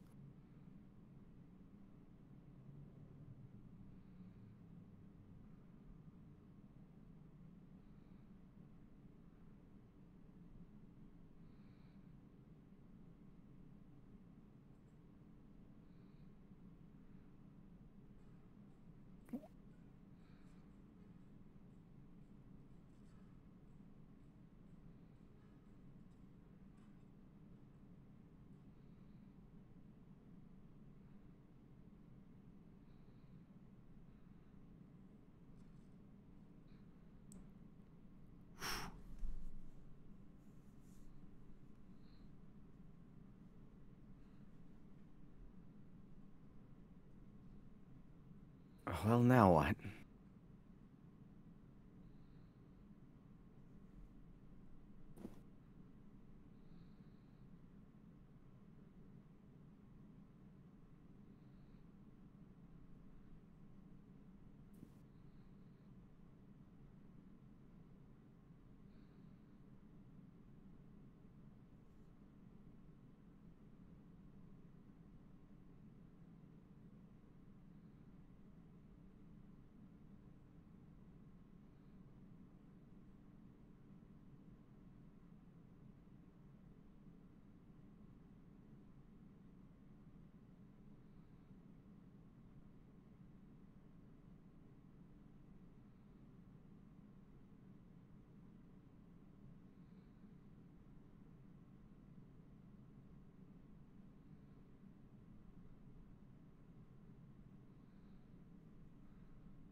Boy, if you don't make it up there so we don't see anything, I swear to God.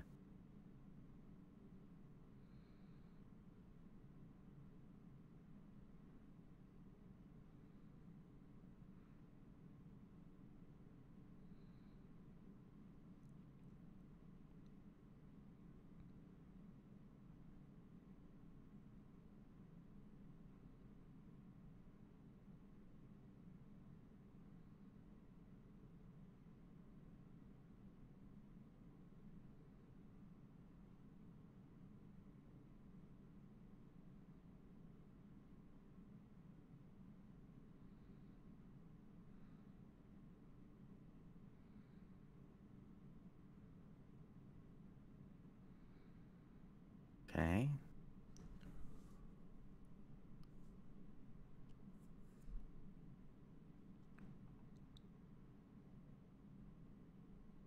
How bright that stuff is, shouldn't it, like, blind the heck out of you?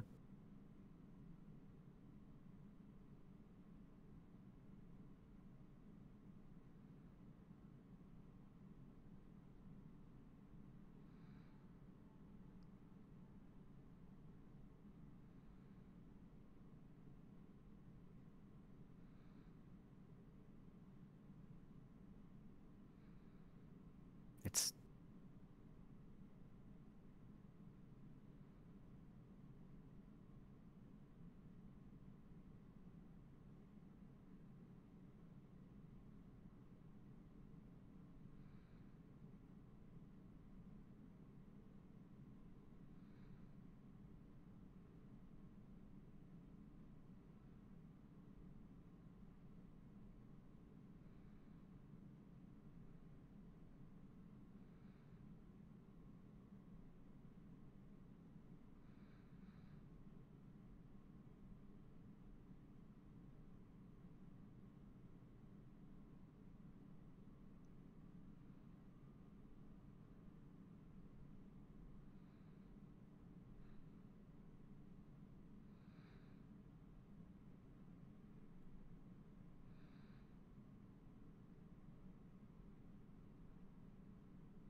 Is this giving you war flashbacks?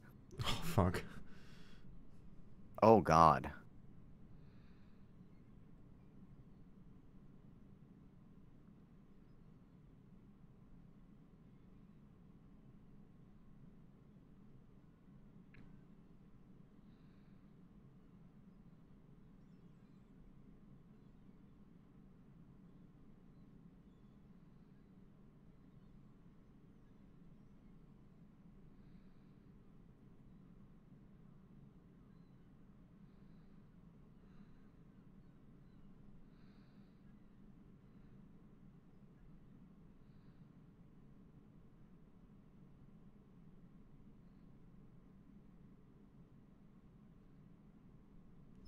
What in the... What?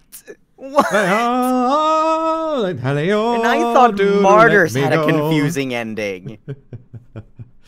I'm still not entirely sure what I just witnessed for the past 1 hour and 40 minutes. It is quite an experience, isn't it? What, in your best assumption, what do you think it meant?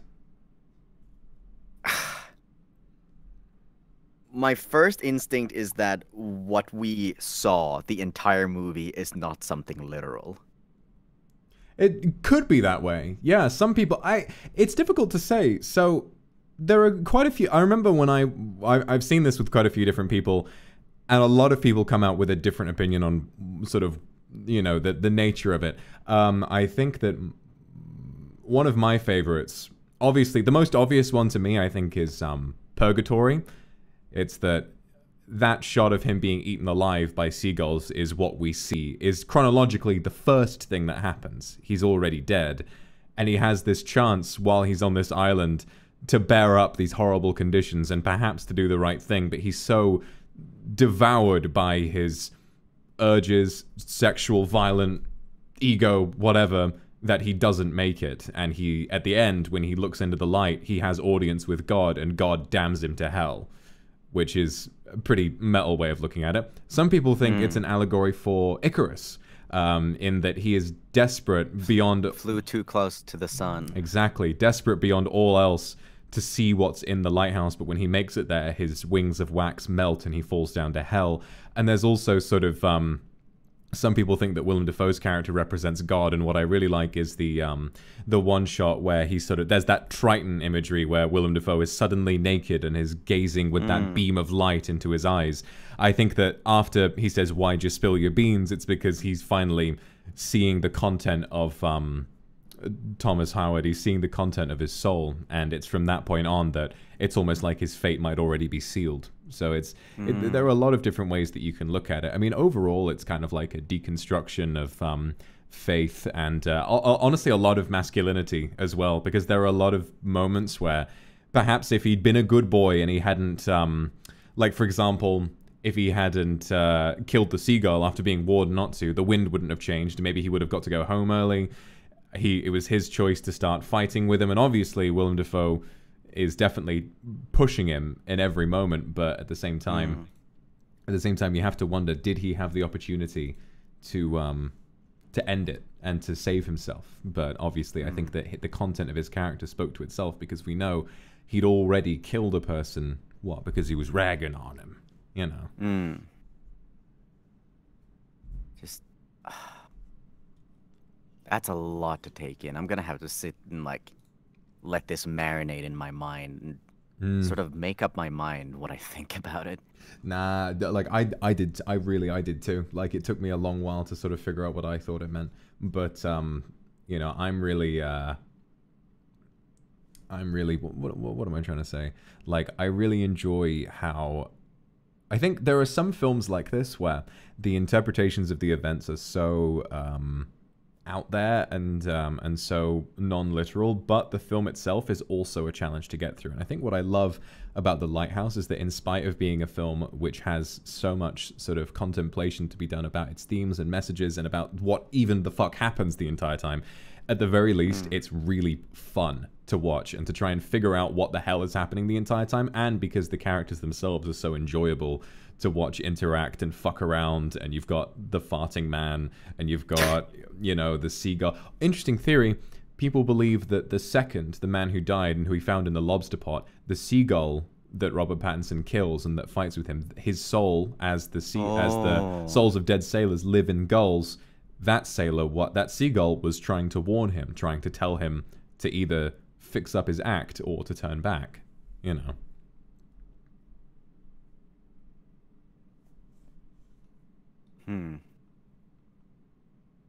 Yeah, this is a lot. This is a lot to take in. I'm gonna have to think about this quite a bit. Maybe even watch it a second time to just sort of see if there's a lot of details that I'm picking up on that I didn't catch the first time around because I was trying to follow the narrative and not really keep an eye out for those things. I've seen. I wonder with like movies like these that because when people are confused about what they just saw, the only people that they can turn to for answer is the director, and the directors obviously never want to give anything away. And that sort of always brings me to the whole thing with, did they even have an idea? Or did they just like, yeah, this is some wacky stuff that I can pull that people will read into? It's difficult to tell. It's difficult to tell. I think it was. I think that they had a pretty solid idea of something. And I wonder if the director has actually gone on record and said what it's about.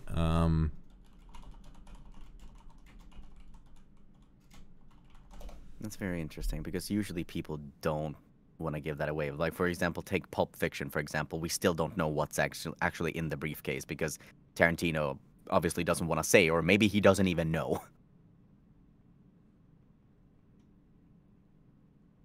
Also, another interesting fact is that in the screenplay, the characters' names aren't written as Winslow or Thomas Wake or anything. They are simply called Old and Young, because their names are so sort of interchangeable. At one point, he starts by calling him Lad, and then he calls him Ephraim Winslow, and then he calls him Thomas Howard, and it sort of goes in and out like that.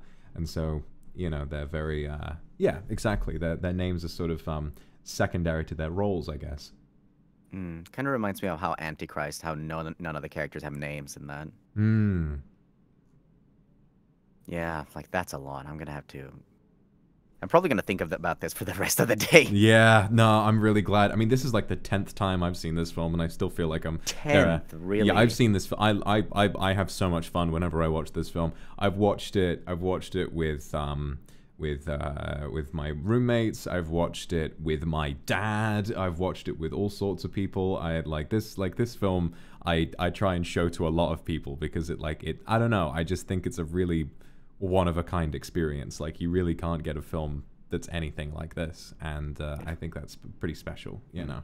It really is. Like, towards the end, when I was desperately like my mind was going full thinking mode, trying to figure out anything to see if I was catching on to something, if I was gonna be able to sort of untangle a red thread.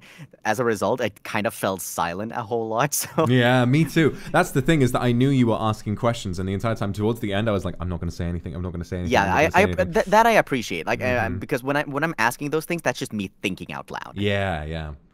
I'm thinking out loud. I don't want like too much dead air, for lack of a better term. But then again, I do this when I watch movies by myself too. I think out loud when I'm alone. So this is just something I do. True. I'm not necessarily asking for. It's kind of when I'm playing puzzle games and trying to figure out things. So even though I'm thinking out loud or saying, "How do I do this?" I'm not asking for an answer. I'm just like verbalizing my thoughts.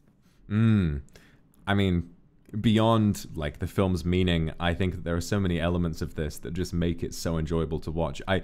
The scene at the end when it's real dirt, by the way, that they're fucking shoveling all over Willem Dafoe, and that he delivers a monologue. It looked like it. Yeah, that is 100% real. Willem Dafoe was genuinely buried alive for that scene, and it obviously not to the point where he was genuinely in any real pain, but he swallowed and chewed up real dirt while acting, which is insane dedication. And you have to give props as well to that fucking scene where all it was, he just said, I don't like your cooking. And he's like, damn ye, hark, Triton. And he invokes this Shakespearean curse upon him, and then he says, all right, have it your way, I like your cooking and all that kind of stuff. Like the performances like around the clock are just so much fun to watch, like especially Robert Pattinson when he starts going fucking bananas at the end. And he's like, oh, I found your second in the lobster pot. I'm free from your designs. And he starts like clapping with his mouth open and everything. It's just pure insanity. Pure insanity. It's such physical acting, which is so hard to get right and to have the energy for, especially considering this was all shot in a pretty real location. It was an actual fucking island. Like they didn't have any of this. Yeah, it said it was in Nova Scotia. Yeah, Nova Scotia on an island. So like the weather, real, you know, all of the temperatures, real. I can't imagine how exhausted everyone on the production of this film must have been, but they still knocked it so far out of the park. They really did. They really did. Yeah, holy crap. Thank you all to everybody who joined us for this. I know that watching 2 movies back to back, both of which are kind of confusing and difficult to get through for various reasons. Like, you all are real champions for tagging along through this brand new experience for both of us. One for Vox, one for me. Jesus. Yeah. The fact that I think it's really funny that if you look at the screen, the only thing that's in color is the actual timer. Oh yeah, I literally just refreshed Twitter, and on the live tag, Yui has brought up a really interesting point, is that it could also be an allegory for Prometheus, punished by Zeus, bound him with chains, and sent an eagle to eat his liver every day. Which is exactly what we see at the end. And so perhaps for his crimes against, you know, his fellow man, and for, I would say generally, for his completely unchained, like, masculine nature, the mermaid representing his, you know, his sexual frustration. His sexual frustration goes so far even that he almost winds up making out with Willem Dafoe, which I think is a great scene. Is that he's so violent, argumentative, and he has such a big ego that when he's called a dog, he just can't stand it, and he has to fight back, he has to bully people around, and so for everything, he's going through a torturous purgatory before he's allowed to be dropped into hell, which is pretty scary. And so it would make sense that the scene of him at the end might even take place before anything else. He's killed and washed up on the shore, and from there, the horror really starts. Yeah. Yeah, Jesus.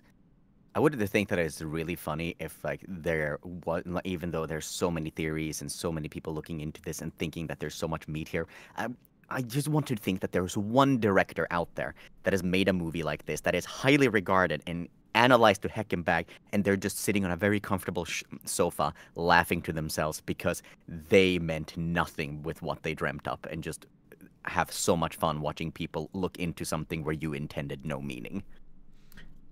I would love that, honestly. Like, you just go so far. I think if I did something like that, I would go so far out of my way to use art film tropes, but in a way that is genuinely fucking hilarious. Because the film should be, like, fun to watch.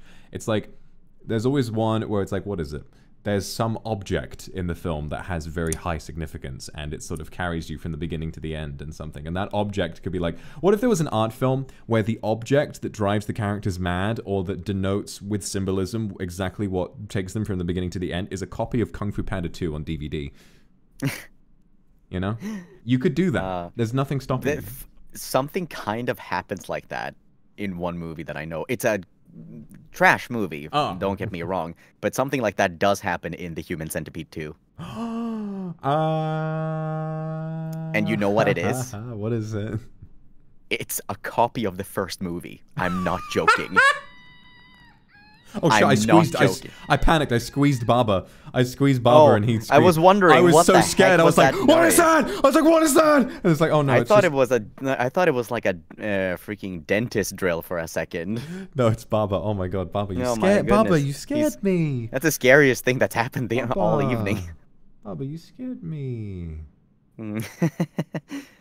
But yeah, that would be so fun. I think that Yoko Taro-san, the creator of Dragon Guard and Nier, have done something similar like that. When somebody asked a very valid question about Nier Automata as to why does a combat android wear high heels? And he launched into like a 5-minute rant about how he looked at fashion from hundreds and thousands of years ago and looked at how that differed from modern fashion. And then he thought, sort of decided to think about that in reverse, how fashion would evolve from where we are right now to hundreds and thousands of years in the future, and then taking up various like apocalyptic events of the timeline of all those things into account, like how would that evolve. And it's a fairly long rant of like 3 to 5 minutes, and at the very end he just goes, but the real reason is just I really like girls. Yeah. And that's the actual reason that he ends that with. Same. And honestly, I respect the man. I respect the man for that. Absolutely, I respect the man. Can't help but respect it. Well, thank you very much, Ike, for joining me today, and thank you for showing me that film that doubtlessly will live in my head for days to come. Well, likewise. Oh my gosh. Sorry, and once again, sorry about the scuff. I probably should have figured that out before we went live. We figured it out in the end, and hey, that's it, right? It's just the fucking mind break arc for the pair of us. So I'm really glad that we got that figured out. I really enjoyed spending some time with you, Ike. I really enjoyed seeing the Quildren again and getting to hang out with everyone and share one of my favorite movies ever. I really enjoy getting a chance to see it again, hear so many different responses to it, and to kind of, it's always fun to do watch-alongs because we have the power to sort of stir up discussion about a film we care about a little bit, and that makes me pretty happy. That makes me pretty happy. That makes me very happy too. And thank you all so much again for coming out. It was so much fun. All right. I think you ready to end it there? I think that's a good course of action. Let's go. All right, guys, once again, thank you so much for coming out. And do you have a stream tomorrow, Ike? No, tomorrow I slept. Tomorrow you slept. For me, tomorrow I was going to do a drunk Zatsudan, but I'm not sure if I will anymore, given that I have been having... I don't know if getting drunk in front of a load of people is the best idea for me at the moment, so I might figure out something else to do. We'll see. So I will see you guys all tomorrow. Ike will sleep, and yeah, thank you all very much for coming. I love you guys, and goodbye. Goodbye.